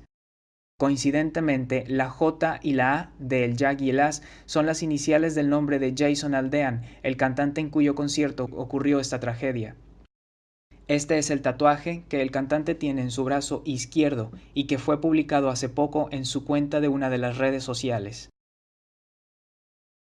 Okay, so one of the things that they show in the card game is the Hoover Dam. The Hoover Dam is real close to Las Vegas, and they show it breaking, being blown up.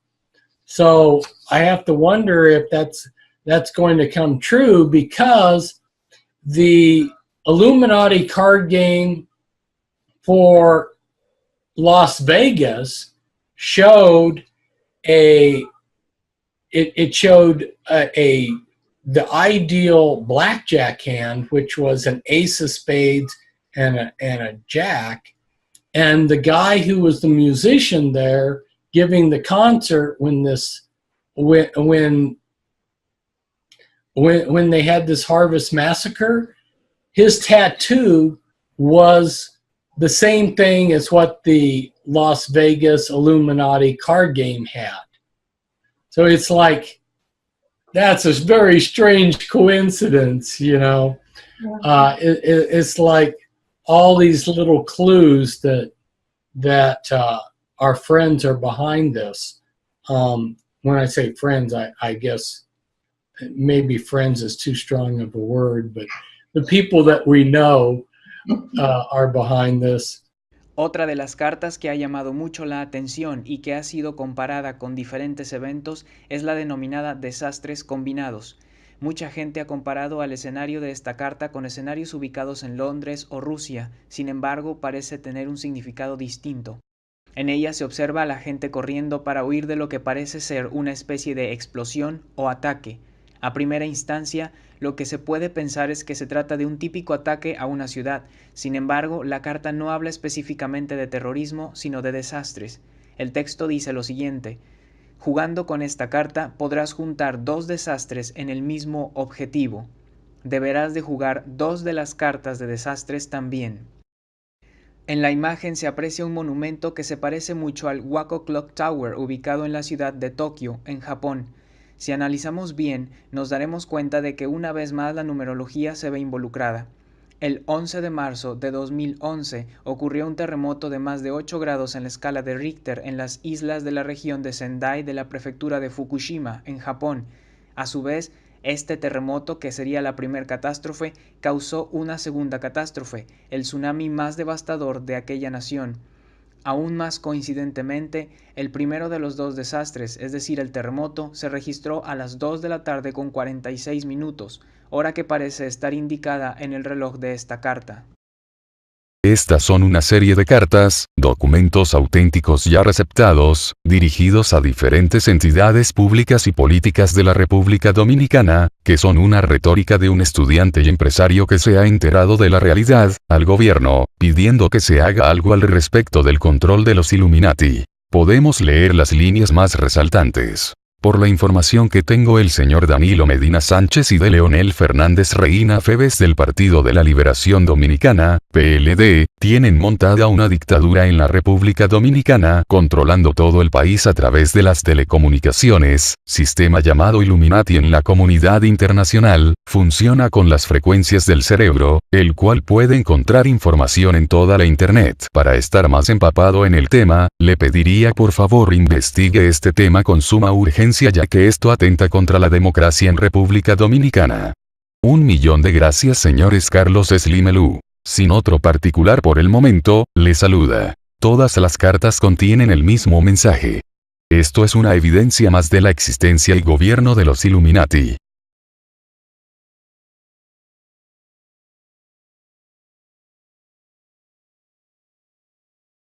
Esta carta es una de las que más ha llamado la atención, especialmente en el último año. Es en la que aparece un personaje muy parecido a Donald Trump. En la descripción de la carta dice textualmente: en cualquier momento, en cualquier lugar, nuestros francotiradores pueden abatirte. Que tengas buen día. Y aún más escalofriante resulta el título de esa carta, Enough is enough, que se traduce como suficiente es suficiente. Ese ha sido precisamente uno de los lemas que ha adoptado Donald Trump en varias ocasiones en lo que va de su presidencia. La primera de esas veces fue durante los masivos ataques por parte de civiles hacia la policía de Estados Unidos. En este discurso claramente se observa a Donald Trump diciendo la frase título de esta carta. Not a red line in the sand that isn't gone over, but a bright line in the sand. And we will protect you, that I can tell you, and we will say, enough is enough. Otro de los momentos en los que Donald Trump usó esta frase, que es precisamente un eslogan de su gobierno, es ante la supuesta indignación que tiene debido a la situación conflictiva en Siria que ha cobrado la vida de miles de personas durante su administración. En esta publicación de su cuenta de Facebook, Donald Trump publica una foto suya en donde viene de nuevo la frase Enough is enough. Más aún, en el sitio de la página Gecko and Fly hicieron pública esta imagen de él una vez más con su eslogan. Definitivamente, parece que estas cartas han tenido mucha más especificidad en sus predicciones de lo que parecía antes. Uno de los golpes finales de los Illuminati antes de la llegada del Nuevo Orden Mundial, y que de hecho es indispensable para lograrlo, es la presentación de un falso Mesías, una personalidad cautivadora, encantadora que conquiste y encante a las masas y que nos guíe a creencias que ellos quieren imponernos. En la carta llamada Mesías dice lo siguiente: juega esta carta en cualquier momento excepto durante un ataque, lígala a una personalidad que tú controles. Esa persona será reconocida como el Mesías por millones de personas en el mundo. Solo un Mesías puede ser jugado a la vez. Este tipo de carta corresponde a artefactos mágicos únicos que, según lo que se da a entender en las reglas de este juego, hacen referencia a reliquias que la élite tiene bajo su custodia. En la carta llamada Bombardeo de Medios se nos muestra que claramente tenemos frente a nosotros gran cantidad de simbología sin que la mayoría lo note. El bombardeo mediático con esta simbología no solo es una burla de los Illuminati hacia nosotros, sino también demuestra que los iluminados creen que la simbología les da más poder sobre nosotros. En películas, programas de televisión, cadenas comerciales y redes sociales, la simbología está por todas partes, mientras que la mayoría de la gente sigue ignorándolo. Esta es una de las tantas formas de programación predictiva que existen en la actualidad, a la que la mayoría de nosotros nos hemos sometido sin darnos cuenta. En esta carta llamada Psiquiatras está escrita la frase «Muéstrame un hombre sano y yo lo curaré por ti», de Carl Gustav Jung, uno de los más importantes psiquiatras de la historia. Actualmente existen 4 veces más trastornos psiquiátricos descritos que los que había hace 40 años. Algunos psiquiatras con doctorados y maestrías en el mundo han declarado recientemente que existe una gran presión por parte de empresas farmacéuticas y de los gobiernos para que agreguen cada vez más trastornos psiquiátricos al DSM, la guía que los psiquiatras usan en todo el mundo para diagnosticar y tratar estos padecimientos. Si hay algo que queda bien claro, es que la élite necesita a la población dormida, sedada. Ellos necesitan que la población mundial sea pacífica y que no cuestione al sistema y así evitar que se rebelen contra su nuevo orden. Antes se decía, pasa una mosca y ahí se va. Ahora es el síndrome de atención dispersa. Y uno nuevo que apareció en el manual de psiquiatría, que es el trastorno oposicionista desafiante. Significa que los chicos son caprichosos, que no hacen caso, que lo quieren todo. Señores, esos son los chicos de toda la vida. Los chicos entre los 3 y los 5 lo quieren todo, porque viven en el principio del placer, les cuesta el principio de realidad, se oponen a los padres, les cuesta ser obedientes. Siempre fue así. No hacía falta estas etiquetas diagnósticas y mucho menos, espero que los laboratorios no estén inventando, ¿no es cierto?, un remedio para que los chicos se queden quietos en la escuela, para que duerman de noche, para que coman mejor y para que no se rebelen, no digan nunca que no y no sean opositores. La verdad que esa infancia no la quiero ver. The Bible makes it really clear in the last days immorality is going to go to a whole nother level.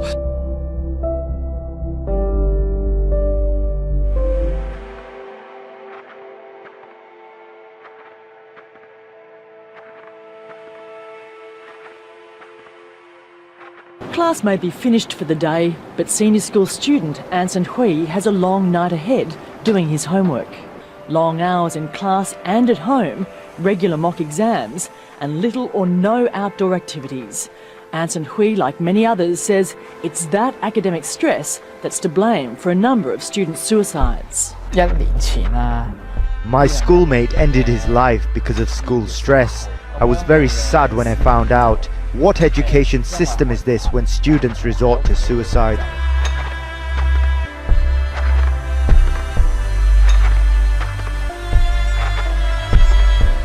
Last month, 5 students took their lives. We also need more women. Today I saw a thing that said a lot of men. A 40-second video has been circulating on the web showing a guest at a Maine Democratic Party event allegedly mocking increasing suicide rates. White men were committing suicide. And I almost thought, yeah, great. And then I thought about it a little more and I thought, well, maybe you shouldn't say that in public. The disturbing part is that there's a collection of people in this state that would take humor or celebrate people taking their own lives, and those people were there at an official Democrat event. This world is such a, and when I say this world, I mean it. I don't mean in an ideal sense. I mean in every day, every little thing you do. It's such a, gimme, gimme, gimme. Everybody back off. Everybody's like, you taught that from school, everywhere. Big business, you want to be successful, you want to be like Trump, gimme, gimme, gimme, push, push, push, push, step, step, step, crush, crush, crush. Termino esta parte de la revisión del juego de Steve Jackson con esta última carta, la número 33, llamada Tercera Guerra Mundial. En la descripción de la carta dice: cualquier nación que haga un ataque directo a otra nación para destruirla ha triplicado su poder. Aunque hay personas que aseguran que la Tercera Guerra Mundial ya comenzó pero se está llevando a cabo en partes, hay que tomar en cuenta un hecho importante. La Gran Tercera Guerra será de dimensiones catastróficas, pues será una guerra nuclear. Este es uno de los movimientos más importantes y definitivos para la formalización del orden mundial. Aunque muchos creen que el nuevo orden llegará de un día para otro y que despertarán una mañana con el anuncio de su llegada, en realidad el nuevo orden comenzó a formarse desde hace décadas, pues se requieren muchos cambios desde el punto de vista social, político, económico, geológico y religioso para lograrlo, y todos esos cambios no se pueden llevar a cabo de la noche a la mañana. Pero lo que sí es cierto es que la transición definitiva al nuevo orden ocurrirá cuando todas las naciones estén abatidas, ya sea económica y o físicamente, pues este orden internacional será la supuesta cura a todos los problemas que enfrentará el mundo. Resulta escalofriante el hecho de pensar en los planes de esta élite para su nuevo orden mundial, pues uno de los puntos clave para establecerlo es la abolición de todas las religiones seguida de un ateísmo comunista que finalmente será reemplazado por el satanismo, la religión que la élite quiere imponer en todo el mundo. Al paso en el que vamos, ya lo están logrando. Definitivamente estas cartas tienen mucho más que demostrar sobre el nuevo orden mundial. Tenemos misteriosamente en 1990 la caída de las Torres Gemelas, el ataque al Pentágono, tenemos el Papa masón e Illuminati, tenemos los zombies de los que tanto se habla, ¿verdad? Aquí tenemos otra carta que es la de Popular Reduction, reducción de población, que es uno de los fines del New World Order, los crop circles, ¿ok? Tenemos también las cartas de los levantamientos sociales. Aquí los tenemos. Power to the people, que es otra fase en la que estamos ahora. Y todo esto me ha recordado que no os creáis una puta mierda de lo que veáis en la tele, que todo puede ser perfectamente montado, que las oligarquías que no conocéis, que no son políticos, que no son ellos, que hay gente por arriba de ellos, ¿ok? Y que están preparando esto. Un blue beam. Una gran estrategia para engañar a los pueblos, para joderos vivos. Las Torres Gemelas explotando.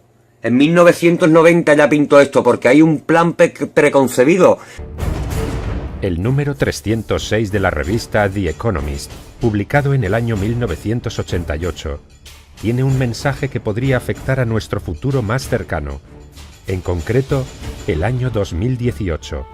Que promete ser muy importante para la agenda de la élite. En la portada se lee: prepárate para una moneda mundial. También aparece un ave fénix sobre billetes de varios países ardiendo y lleva colgado del cuello una moneda llamada fénix. Esta imagen viene a representar que una única moneda renacerá de las diferentes divisas que hay en el mundo. El símbolo de esta moneda sería un cero cruzado por una línea en diagonal, que podría referirse al número áureo o número de oro, para indicar su perfección. Tenemos que recordar que la revista británica The Economist está controlada por las familias Rothschild y Agnelli. Nada que decir sobre ellos que no sepamos, y sus intenciones son muy claras en el panorama del control mundial. Aunque la idea de una moneda única mundial no es nueva y se viene conociendo desde hace años, su adopción sería la llave que abriría el camino al nuevo orden mundial, que incluiría un único gobierno mundial, un banco central mundial y una moneda única. Pero, ¿qué tiene que ver esta revista con el momento en que vivimos? En las primeras líneas del artículo de la revista se lee: dentro de 30 años, americanos, japoneses, europeos y gente de muchos otros países ricos y algunos relativamente pobres, probablemente pagará por sus compras con la misma moneda. Los precios se cotizarán no en dólares, yenes o Deutsche Marks, sino en, digamos, el fénix. El fénix será favorecido por las empresas y los compradores, ya que será más conveniente que las monedas nacionales de hoy. Es decir, los 30 años de plazo previstos para la implantación de la moneda mundial se cumplen en 2018. Esto implicaría que las fronteras económicas nacionales se disolverán para dar paso a una unión monetaria que será irresistible para todos los países. La emisión del fénix sería fijada por un nuevo banco central y los gobiernos tendrían que pedir prestado, en lugar de imprimir dinero para financiar su déficit presupuestario. Quien controle el Banco Central, controlará el mundo. La adopción de una moneda única solo beneficiaría a los mismos poderes que están detrás de implantarla, las familias más poderosas del planeta.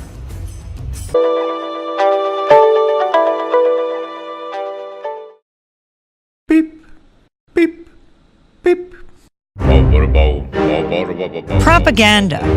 Many use the word when talking about countries like North Korea, Kazakhstan, Iran. Countries viewed as authoritarian through the lens of the Western media. Press freedom, freedom of thought. People use those terms when talking about countries like the United States, France, Australia, democracies. In 1988, Noam Chomsky co-authored a book with Edward Herman called Manufacturing Consent.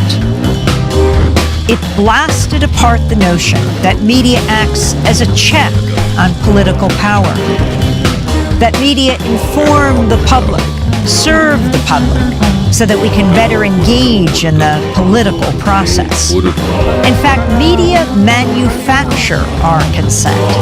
They tell us what those in power need them to tell us so we can fall in line.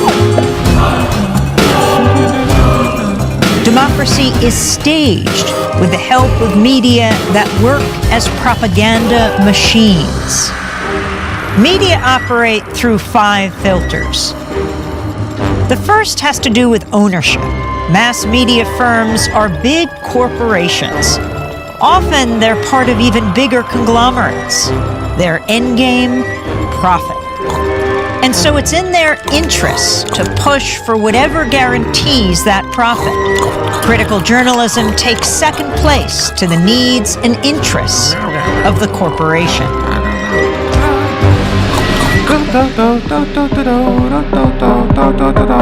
The second filter exposes the real role of advertising. Media costs a lot more than consumers will ever pay. So who fills the gap? Advertisers. And what are the advertisers paying for? Audiences. And so it isn't so much that the media are selling you a product, their output. They're also selling advertisers a product, you. How does the establishment manage the media? That's the third filter. Journalism cannot be a check on power because the very system encourages complicity. Governments, corporations, big institutions know how to play the media game. They know how to influence the news narrative. They feed media scoops, official accounts, interviews with the experts. They make themselves crucial to the process of journalism. So those in power and those who report on them are in bed with each other. If you want to challenge power, you'll be pushed to the margins. Your name won't be down. You won't be getting in. You've lost your access. You've lost the story. When the media, journalists, whistleblowers, sources, stray away from the consensus, they get flat. That's the fourth filter. When the story is inconvenient for the powers that be, you'll see the flak machine in action, discrediting sources, trashing stories, and diverting the conversation. To manufacture consent, you need an enemy, a target. That common enemy is the fifth filter. Communism, terrorists, immigrants, a common enemy. A boogeyman to fear helps corral public opinion. 5 filters. Consent is being manufactured all around you, all the time. The Illuminati is the most powerful secret society in the world.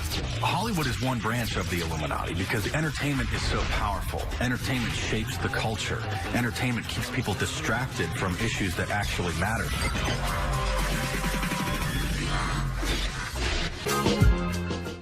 What do you think about that? What do you think about the Illuminati? It is out there. There's a force of people that just like control everything. What do you got to say to that? You're not scared? Like, you know, they might like, you know. Nah. Because at the end of the day, it's about power and control. Yeah. You know, they control the world. You know what I'm saying? It's already there. It's just a matter of like, you know, people wanting to be aware of it, make a game out of it, do whatever. It's just, you know, people want to know what's going on. Yeah, I believe in the Illuminati. There is a certain level that you get at that you can't go no further unless you're aware of certain things. And I'll leave it at that. You know what I'm saying? There's a certain level that you get to, that there's a door that you have to walk through. And it's on you to walk through that door. And once you walk through that door, there's no coming back. Some of us are against the Illuminati, and we are against the Illuminati at our own detriment. When people are against the Illuminati, then they get punched in the face all the time. The press hates them, and nobody likes them. End quote. We all love Dave Chappelle. Exactly. Dave Chappelle has never been a part of the Illuminati. They don't want him or me or people like us. Now, most people do not understand the Illuminati. I kind of like it when people go out here and say, boy, he's nuts. Because they'll go and they'll try and research to prove that I'm wrong. And the more they research, the more they start believing me. It is impossible to research the Illuminati without coming away a solid believer. From architecture to art to music to entertainment, they're making everything hideous. The goal? To completely undermine the foundation of Western civilization and leave us open to subversion and capitulation. Look at television. TV's endless portrayal of broken families, emasculated male figures, and aberrant, nihilistic, droog-like youths. The stars of so-called reality television are virtually always narcissistic, amoral, and borderline insane. They have no redeeming traits, indoctrinating us with the idea that this is actual reality, that this is how we should act too. You're beginning to think that the tube is reality and that your own lives are unreal. You do whatever the tube tells you. You dress like the tube, you eat like the tube, you raise your children like the tube, you even think like the tube. This is mass madness, you maniac! 16-year-olds were asked in a survey, what would you like to do for your career? 54% answered, become a celebrity. Yet nearly 70% of them had no idea whatsoever how they would achieve this. Sometimes when I watch TV, I stop being myself and I'm a star of a series or I have my own talk show or I'm on the news getting out of a limo, going someplace important. All I ever have to do is be famous. People watch me and they love me. It's no surprise that since the explosion of celebrity-led narcissism, young people are more depressed than ever. Suicides amongst those aged 10 to 24 are up every year since 2010. Why are you all so unhappy? Because you're aspiring to something completely vacuous and unobtainable for the vast majority of people. Popular culture is making us miserable. Celebrities are now more revered than religious icons. This is why people suddenly turn into gushing morons whenever a celebrity dies. Rendered blubbering idiots over somebody they never knew and never even met. In many cases, someone they weren't even interested in until they died. It's like North Korean competitive crying every other week. And look at celebrities who wake up from their coma and use their platform to bite the hand that feeds them by questioning what they're a part of. I've got one that can see. When Kanye went off script and started decrying the popular culture he once served, they put him in a psych ward. Because y'all been lied to. They can't play what they want to play because they've been paid to play that bullshit over and over. The people that did this to both me and Corey that are still working, they're still out there, and they're some of the richest, most powerful people in this business. And they are. And they do not want me saying what I'm saying right now. Are you saying that they're pedophiles? Yes. And that they're still in this business? Yes. That's what. Dramatic transformation for Angus T. Jones. The former child star of 2.5 Men is opening up now about why he left the hit sitcom, saying his faith trumped stardom and a huge paycheck. I mean, Jake from 2.5 Men means nothing. He is not an existent character. You know, people say it's just entertainment. The fact that it's entertainment, it's do some research on the effects of television in your brain, and I promise you'll have a decision. You'll have a decision to make when it comes to television, and especially with what you watch on television. It's bad news. It's bad news. Como ven, la industria del entretenimiento es más de lo que crees ver, mucho más. Esta es toda una gran secta, una mafia, una red enorme de luciferinos. Literalmente es una industria negra que esconde muchos secretos. Hola gente, gracias por estar otra vez junto al proyecto David Vincent. En un artículo escrito por James Perloff titulado La Guerra de Corea, otro conflicto que sirvió a los Illuminati, él nos explica cómo se usó esta guerra en la década de 1950 para justificar la creación de la Organización de las Naciones Unidas.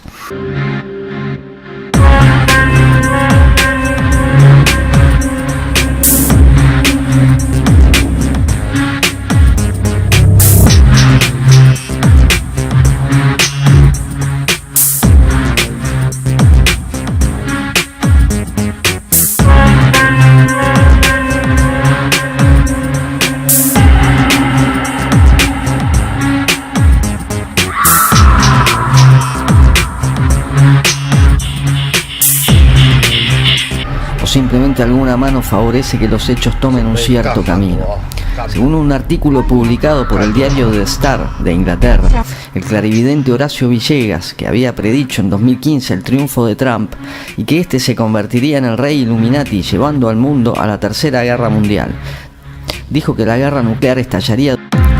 Anteriormente, en otras oportunidades ya les he mencionado que todos estos personajes, o casi todos, son masones Illuminati.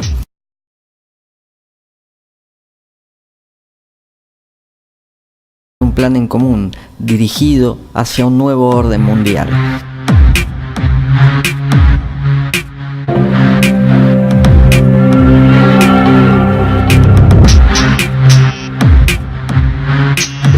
¿De qué parte de interés en un principio? Quiere decir, vos como gran maestre estás atento a la sociedad para a qué personas incorporar, ya al revés. Vienen a buscar justamente lo que nosotros denominamos la luz. La búsqueda de la verdad. La búsqueda de la verdad.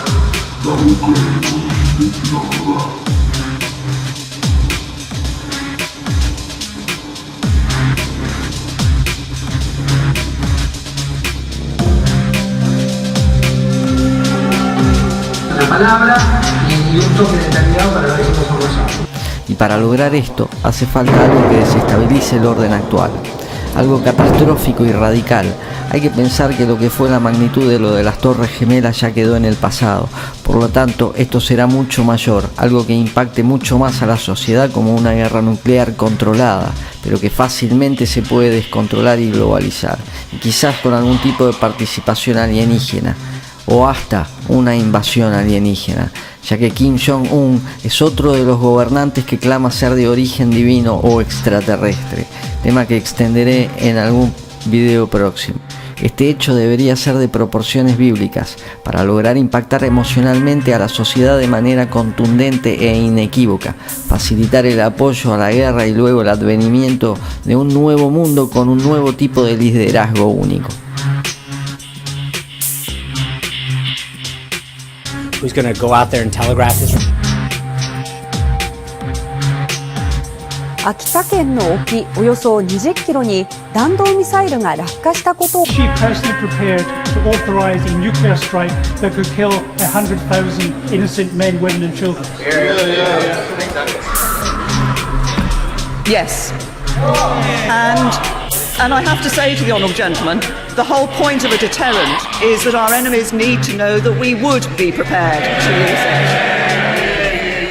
Un evento planeado, catastrófico y masivo de las características antes mencionadas, ejecutado en territorio estadounidense o europeo como un dispositivo nuclear en un estadio, o un ataque con armas químicas en una zona de alta densidad y tránsito urbano, lograrían que el rebaño humano clame con furor que destruyan al enemigo a cualquier costo, y finalmente el mundo tendría su guerra nuclear.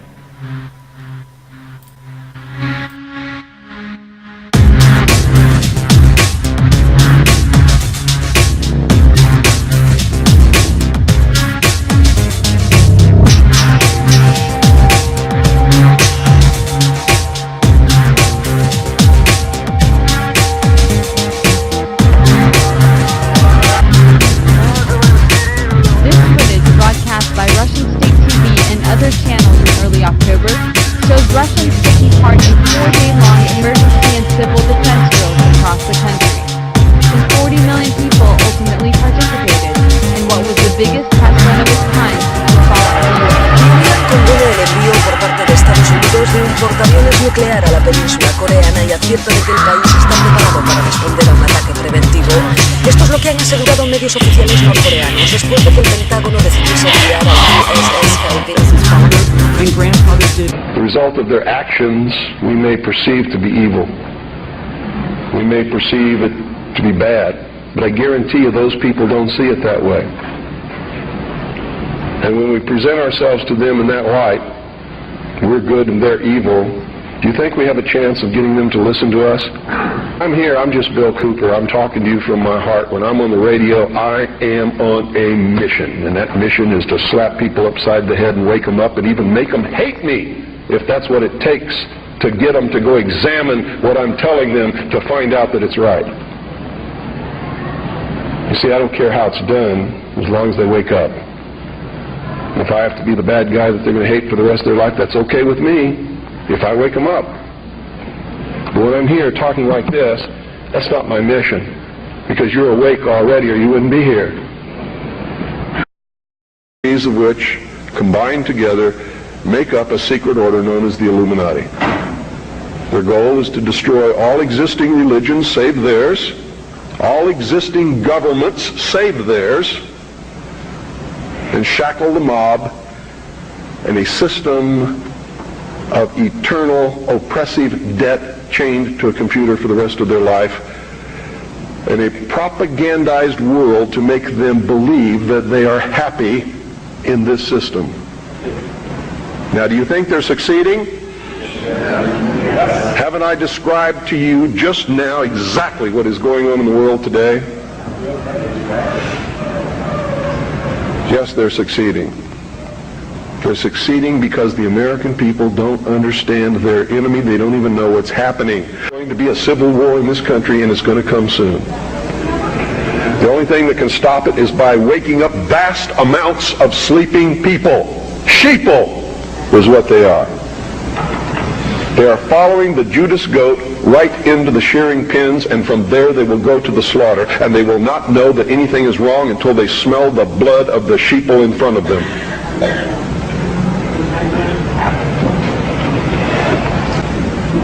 That's why my broadcast scares the hell out of socialists. That's why in a White House memorandum I was named as the most dangerous radio host in America, not because I'm going to go out and shoot somebody, but because I shoot documented facts which cannot be refuted. That's why. That's what's dangerous. Seek ye the truth, and the truth will make you free, and nothing else will do it. Jesus Christ has never lied to anybody. Why won't you listen to him? Don't spread a rumor. Spread the truth. Document it. Prove it. Make it irrefutable, and you too will become dangerous to those who admire us in lies and enslave us in socialism. Anytime any system makes you dependent upon anybody or anything or any system, you are enslaved. Understand that. It doesn't have to be chains of iron. You don't have to be hanging up on a wall. And if you have a global agenda, then global problems allow you to offer global solutions.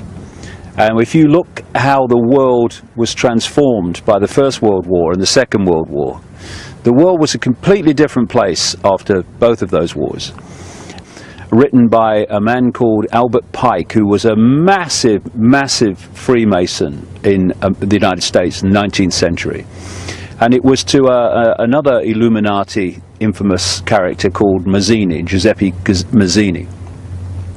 And it detailed 3 world wars that would transform global society. And the first one described it in the terms that happened. The second one it described in terms that it happened. Lies in what it said about the Third World War. And it talked about creating a conflict between the Muslim world and what it called political Zionism. What you have now is a situation that this ISIS group has come out of nowhere, in effect, incredibly well armed, incredibly funded. I mean, I've seen figures like $2 billion at its disposal. And it's walking into towns in Iraq and taking them over. It's established itself at the key border crossings into Syria and into Jordan. And it's all happened really fast. And what the potential of this clearly is to do what Pike was talking about, a nuclear arsenal. Yeah. Because what Pike was talking about was drawing all these different disparate groups in and creating this vortex of mutual self-destruction, which would change the war that would change the world, taking on from the previous world wars that changed the world, and then at that point their global fascist society would be brought in. No doubt justified by we need a world government and we need a world army to stop this ever happening again, even though we who are saying that actually created it. And then you've got what I've been saying now way back in the 1990s. The idea is for this Third World War to involve Russia and China against the West. Yeah. Oceania versus Eurasia, yeah. Yeah, in the 1984 kind of scenario.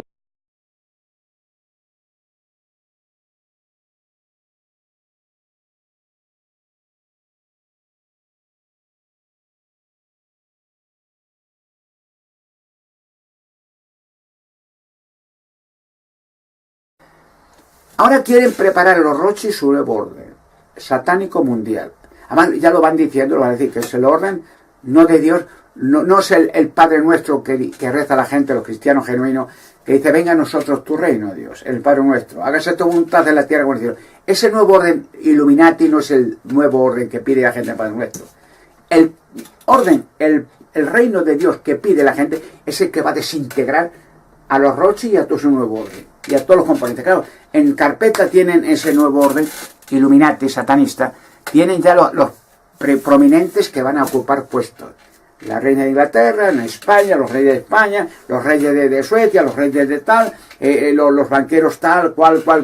Incluso Karen Hughes, una abogada del Banco Mundial, lo dijo, que el mundo está gobernado por demonios. Ella tenía una información completa. Por demonios. Su base central, Área 51. Claro, el temor que me tienen es de pánico. Y han intentado eliminarme infinidad de veces y no pueden. Lo único que pueden es crearme problemas. Eso sí pueden. Que cerrar puertas, hacer todo lo posible para que mi voz no se oiga al mundo. Porque solamente un descubrimiento que yo saque, solamente un gigante que saque, y también hay rocas con saurio, lo he dicho, ya lo saben los reyes, un saurio vivo, gigantesco, en rocas artificiales, son sarcófagos para saurio, sarcófagos para gigante, sarcófagos para madre de los gigantes, sarcófagos para los padres de los gigantes. Es impresionante. Solamente un gigante salido a abrir una roca y ven que está vivo, y ya ven que han aparecido muchas grabaciones antiquísimas, que se ve perfectamente cómo meten a un gigante en una roca y desde un ovni crean una energía para cerrar la roca. Si hasta en China se han sacado montones de sarcófagos y han sacado muchos más de los que ya no permiten salir en los medios. Con gigantes, con mujeres, con hombres que llevan miles de años y perfectamente conservados, como la Mona Lisa, la nave extraterrestre de la Luna. El mundo es un engaño. Por eso este personaje, con la ayuda de Dios, gran monarca, está profético y como está profético va a salir.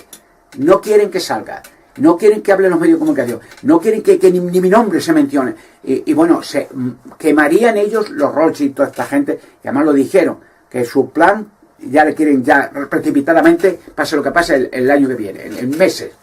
Pero esta gente, los Rothschild, todos estos criminales, no tienen conciencia. No piensen que son personas normales, no piensen que son seres humanos con conciencia, con amor a la humanidad, no, son monstruos. Así que, guerrilleros, el nuevo orden ya lo tienen preparado. Además lo dicen que es cada nuestro nuevo orden. Y ahora, ayer creo que Rothschild dijo estas palabras. Ya tenemos todo preparado, más o menos dijo. Y ya tenemos nuestro, además lo dijo así con descaro, nuestro nuevo orden mundial preparado para este año entrante, 2018. No dice nada. Y piense que yo soy, gracias a Dios, el único que puede revelar enigmas y misterios que ni arqueólogos que no pueden ni quieren ni podrían jamás revelar. Porque todo lo que han contado hasta ahora del pasado, los monumentos megalíticos, templos excavados en roca, dólmenes, estatuas gigantescas, pirámides, todo lo que han contado es una barbaridad. Son mentiras. Toda la historia completa, la humanidad hay que reescribirla al milímetro.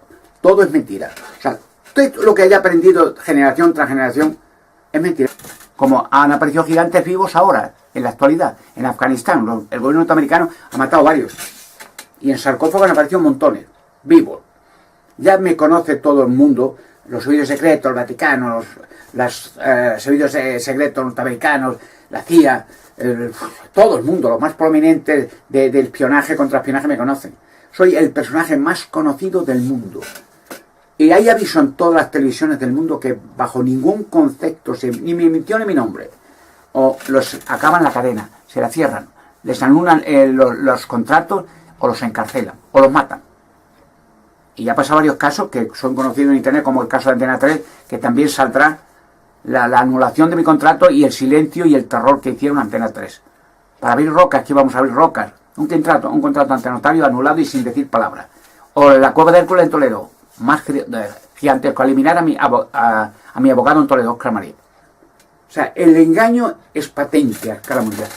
Y hay un personaje que para ellos es un grano en el culo. Lo soy de toda la vida, para ellos. Y están impidiendo que la gente conozca la verdad. Y la verdad los libertará. La gente está esclava y ahora quieren hacerlo más esclavo. El nuevo orden Illuminati es una marca. Un esclavo. No tienes ni nombre. Es un número. Cuando tengas a mi coche en la mano derecha o en la frente, como dice la Sagrada Escritura, lo tendréis. No sois personas, no sois nada. Sois algo que trabaja para el bienestar de los que han esclavizado. A manera de faraones, pero tranquilo. En la tierra ya hay ahora millones de ángeles a favor de la humanidad. Millones de ángeles que están encerrando a millones de demonios. Y millones de ángeles que van a hacer un caos a todas estas sociedades Illuminati, satanistas, religiosas, satánicas. Los van a desintegrar como las Torres Gemelas. No va a quedar ni el recuerdo de ellos. De momento, como dice la Escritura, vais a tener un periodo, los que no tengáis el microchip, de angustia. Sobreviviréis. Aguantar. No pasa nada. Esta gente quiere, por la fuerza, decir que no tenga microchip, ni trabajo, ni comer, ni dinero, ni piso, ni nada. En un campo, que se muera solo. Y nadie le ayude. Peor que Hitler van a hacer los judíos, los Rothschild. Peor que Hitler, porque ya han hecho plagas y pestes y con tsunamis provocados, terremotos provocados con antenas. Peor que Hitler. Han eliminado cientos o miles de millones. Y ahora quieren eliminar a la mitad de la humanidad. O sea, Hitler a su lado, un pobre diablo. Pensar en eso. El microchip es la marca de la bestia, esclavos. Y ya no seréis más personas, ni vosotros, ni vuestros hijos, ni nadie. Pero la liberación de la humanidad, para las personas libres, está ya en las puertas. Aguantar. Aguantar. Será un periodo muy espacio, muy breve.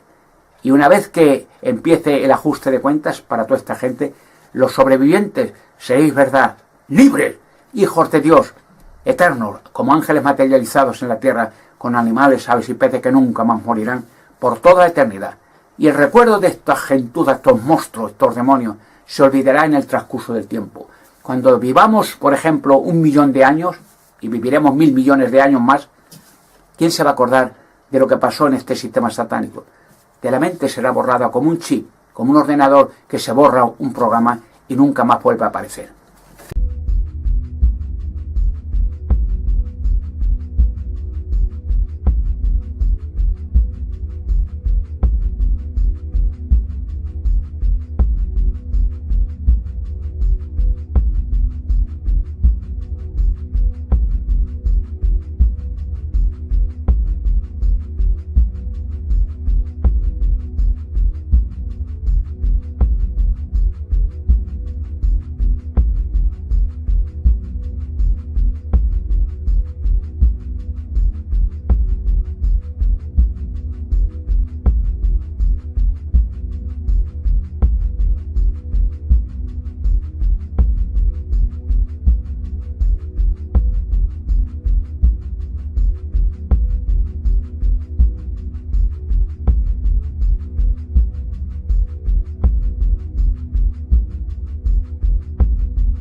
Now, related to this, and those who are awake realize that the mass media is totally controlled by the Illuminati and their organizations.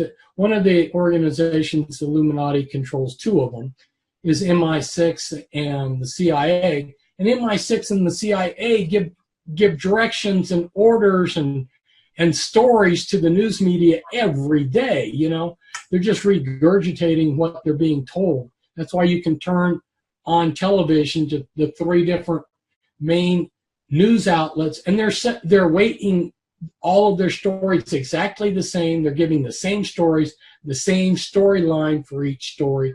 I mean, it's all control, people. Wake up. You know, break out of the matrix, people. So anyway, the Illuminati's mass media, how are they reporting on CERN? They don't give us details. They give us all this fluff. They're really light on real facts. And when I see the news media treating a subject like CERN with kid gloves and not giving us the real facts, that raises red flags. Okay, the Illuminati don't want us to really look at what's going on there, right? That's pretty interesting. And then there's been some whistleblowers that did want to tell us what was going on.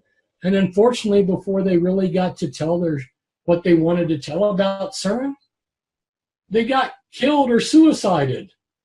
And that right there raises big red flags to me. You know, what are they afraid of these whistleblowers telling us? So anyway, those are some of the clues that are related to the Illuminati that have caused me concern. We know that, here's another thing that I learned from an insider, that her father, who was a Grand Master in the Illuminati, was interested in Apollyon, and Apollyon is like Abaddon the Destroyer, and from the Christian viewpoint, their word for it would be the Antichrist. And remember, the Antichrist is to come with all unrighteous deception. That's the prophecy, all unrighteous deception. So we're looking at an overlap between what CERN is dealing with and biblical prophecy too. And I know a lot of people go, "Oh, the Bible." Well, don't mention that, because you know some people don't want to look at that. But I tell you what, that's ancient wisdom, and the ancient wisdom in the Bible is a lot more wiser than any of us. So it behooves us to look at the prophecies in there. And there's a reason why a lot of people are are spiritually looking to the Word of God as to help them get direction in what's going on. And like you mentioned, the giants, and the Word of God talks about how in the end days there'll be a return of these Nephilim giants. So yeah, there's a, again, like,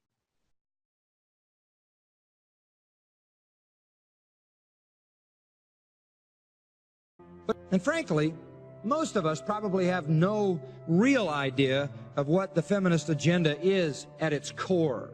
It is frightening and it is fatal. What the public sees is that women want equal pay. What the public sees is that women want to be free from certain social strictures. But the real agenda is much more serious.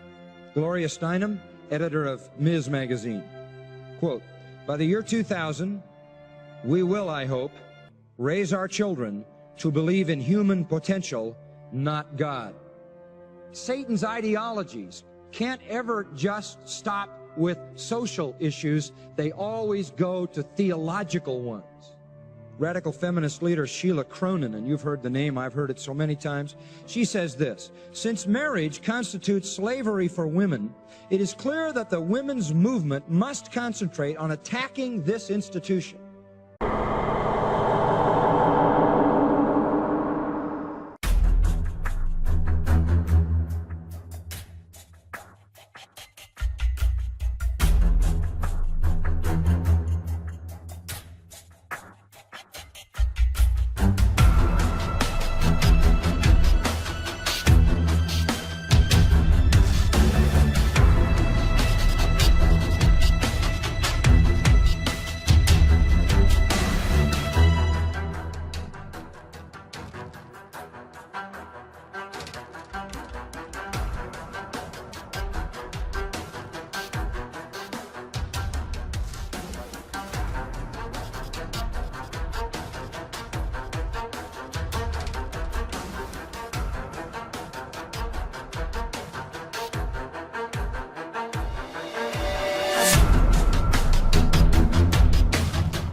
Well, one of the things they told me was that he was at the house one night, and we were talking, and he started laughing. He said, "Aaron, what do you think women's liberation was about?"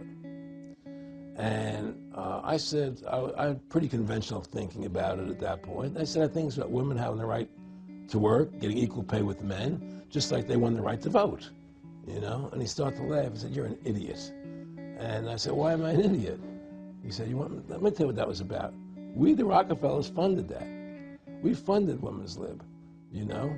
And we're the ones who got all over the newspapers and television, the Rockefeller Foundation. He says, "And you want to know why?" He said, "There were two primary reasons."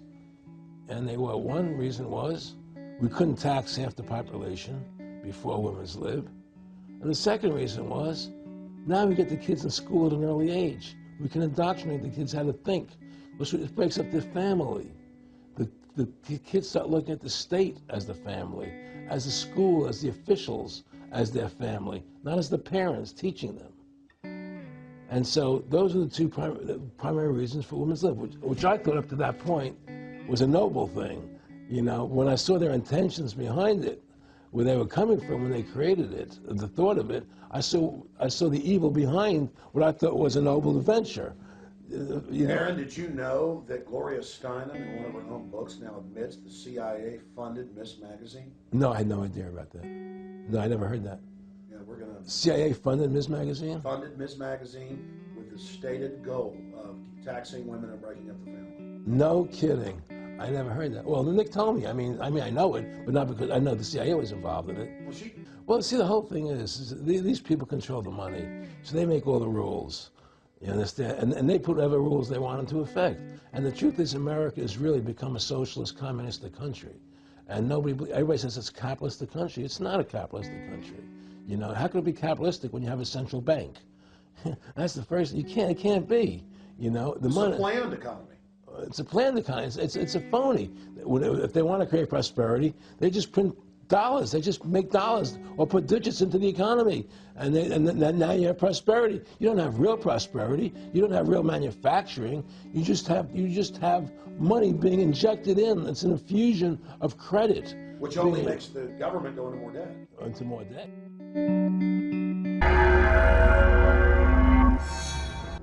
We have photos of top Rothschild family members wearing Baphomet necklaces at sporting events. I mean, old women with giant chains around their neck and in a $5,000 gown with Baphomet. I mean, this is what they're into, because it's all about, you're animals, we're going to eat you. See, they don't just kill us, they embrace it. Now, I give you Fritz Springmeier, author of Bloodlines, the Illuminati. He's going to speak about 30 minutes, then we'll open the phones up in the last 45. But he joins us today. Fritz Springmeier, Bloodlines, the Illuminati, available at Infowars.com. And when I read this, it had to be, I don't know, 99 or so. I don't remember. I was sent a copy, been on air a few years. I was like, this can't be true. But then over the years, so much of it turned out to be true. I mean, I was there at Bohemian Grove when they were doing the mock ritual of killing a child. And the old men, I was like, oh, this is interesting. They were like, be quiet. And they were just going like, I mean, this was religious. I mean, I've been in Baptist churches and Holy Rolling churches growing up, folks, and these people were getting off on it more than Christians worshiping God. I mean, they were in rapture. Fritz Springmeier, good to have you here with us, my friend. Thank you, Alex. Good to be with you and all your listeners. So we're dealing with the same thing today. These Illuminati kingpins, a lot of them are pillars in society. Some of them, their occupation is philanthropist. A philanthropist, that means he spends his time giving money away. They're making a large share of the important decisions of this system. If they were to evaporate and all disappear, we would not have the system like we have it today, because they play an important role in things.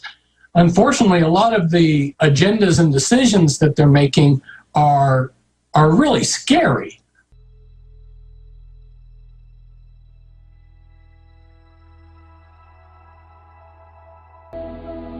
The philosophy that follows is the classic secret society view of humanity.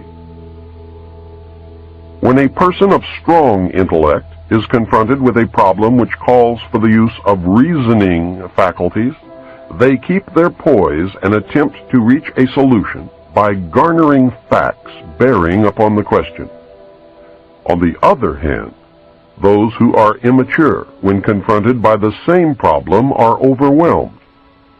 While the former may be said to be qualified to solve the mystery of their own destiny, the latter must be led like a bunch of animals and taught in the simplest language. Like sheep, they are totally dependent upon the shepherd. The able intellect is taught the mysteries and the esoteric spiritual truths. The masses are taught the literal, exoteric interpretations. While the masses worship the five senses, the select few observe, recognizing in the gulf between them the symbolic concretions of great abstract truths. The elect are given knowledge of the mysteries and are illumined, and are thus known as the Illuminati, or the illuminated ones, the guardians of the secrets of the ages. Three early secret societies that can be directly connected to a modern descendant are the cults of Roshania, Mithras, and their counterpart, the Builders. They have many things in common with the Freemasons of today, as well as with many other branches of the Illuminati. The abolition of private property, the elimination of religion, the elimination of nation-states, the belief that illumination emanated from the Supreme Being who desired a class of perfect men and women to carry out the organization and direction of the world. Belief in a plan to reshape the social system of the world by first taking control of individual countries one by one, and the belief that after reaching the fourth degree, one could communicate directly with the unknown supervisors who had imparted knowledge to initiates throughout the ages. They are, and always have been, Luciferian and internationalist. They give allegiance to no particular nation, although they have used, on occasion, nationalism to further their causes. Their only concern is to gain greater economic and political power. The ultimate objective of the leaders of both groups is identical. They are determined to win for themselves undisputed control of the wealth, natural resources, and manpower of the entire planet. They intend to turn the world into their conception of a Luciferian totalitarian socialist state. In the process, they will eliminate all Christians, Jews, and atheists. You have just learned one, but only one, of the great mysteries. Hoy en Boira nos acompaña uno de los más grandes del periodismo científico. Fundó en su día la revista Año Cero. Enrique, desde tu punto de vista, ¿cuáles son los acontecimientos que van a ocurrir muy pronto en el mundo y cuál es tu visión del futuro inmediato? Bueno, mi visión del futuro inmediato es una continuación de lo actual, pero yo creo que ahora estamos viviendo un momento de tranquilidad. La locura colectiva va a aumentar. Vamos a ver, de entrada hay muchas circunstancias que todas se concatenan. No es que una sea más importante que otra. Los inversores enloquecen y compran o venden. Lo mismo los dirigentes enloquecen y por un quítate tu ego para que se ponga el mío, organizan una guerra que puede llegar a ser en un futuro una guerra termonuclear.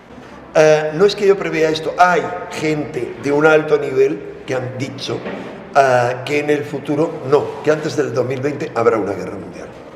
Porque les interesa sacar sus planes de reconstrucción del mundo, de un nuevo orden mundial, de eliminación de mucha población que sobra. Y lo que dicen muchas visiones, más que profecías, visiones recientes de visionarios como los alemanes, estudiados por un general español de la OTAN, que estuvo allí, que ha escrito un libro, Los profetas del bosque, un general del máximo nivel, era el jefe de las fuerzas españolas de la OTAN en Bosnia y Herzegovina. Pues él, que ha escrito el libro sobre profecías, ha recogido anuncios de gente que ha acertado todo y que habla de una guerra rauda futura tremenda, pero esto lo hablaban hacía mucho, con armas muy potentes, que será interrumpida por, digamos, catástrofes terrestres, inundaciones, etc. Porque la locura de vida que vivimos no solo tiende a destruirnos a nosotros y a esclavizarnos, somos unos esclavos del WhatsApp, del Pokémon, de lo que nos dé la gana, o sea, les van a ponerlo, pero gafas, lo que sea, cada vez vamos a estar más controlados. Con una civilización biocida como la nuestra y con una élite esclavista que trata de hacerse con el control de la Tierra y que por encima de ellos hay otras fuerzas, es un borrón y cuenta nueva. Pasamos a más noticias en breve. Japón ha detectado señales de radio que supuestamente están relacionadas con la preparación de una prueba de un misil balístico norcoreano, según medios que citan fuentes del gobierno nipón. Tokio estima que el lanzamiento podría producirse en los próximos días. El último lanzamiento de Pyongyang tuvo lugar el 15 de septiembre, cuando disparó un misil que sobrevoló el territorio de Japón. Un alto cargo de las Fuerzas Armadas estadounidenses confirma que Corea del Norte ha trasladado al este del país un misil balístico de medio alcance que planearía lanzar. Por su parte, Pyongyang declara que la península se dirige a una guerra termonuclear, por lo cual aconseja a los extranjeros que están en Corea del Sur que evacúen. Más detalles nos brinda Nicolás Sánchez O'Donovan. Nuevo episodio de amenazas y nueva escalada de la tensión en la península coreana. Y es que Corea del Norte volvió a amenazar con una guerra termonuclear en la península y aconsejó a los extranjeros que viven en Corea del Sur que consideren evacuar el país, advirtiéndoles que corren un riesgo personal grave. July the 8th, 1947, at 11 a.m. Mountain Time, Roswell Airfield Commanding Officer Colonel William Blanchard announced in a press release the recovery of a flying disc. That was the truth. Later that same day, at approximately 4:30 p.m. Central Time. Brigadier General Roger Ramey, commander of the 8th Air Force and Blanchard's supervising officer, presented to the press an alternative story. He claimed the Army had recovered a Rowan target device suspended by a neoprene balloon. That was a lie. In fact, it was the cornerstone lie of what was to become a cult of lying and disinformation that is still United States policy today, 68 years later. Brief address to the Citizens Disclosure hearing, I said that the United States and much of the Western world is ultimately controlled by an unelected, unaccountable cabal. Its apex is the banking and financial cartel, followed by the oil cartel, the CEOs of the largest and most powerful transnational corporations, major intelligence agencies, including the CIA, the FBI, and the NSA, and a major slice of the U.S. military. Their collective power and influence is incalculable. And it is their plan for the U.S. and the rest of us that is so alarming. Their plan is an empire greater in size and power than any empire before it. They call this the New World Order, which, ironically, is the same name Hitler used for the smaller empire he imagined.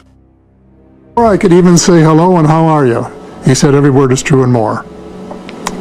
And he said that there had in fact been face-to-face meetings between United States officials and extraterrestrials from other star systems. And with that assurance, I decided to go public and say, for the first time of anyone of cabinet rank from the G8 group of countries, that UFOs are as real as the airplanes flying over your head, and said it without any restriction whatsoever.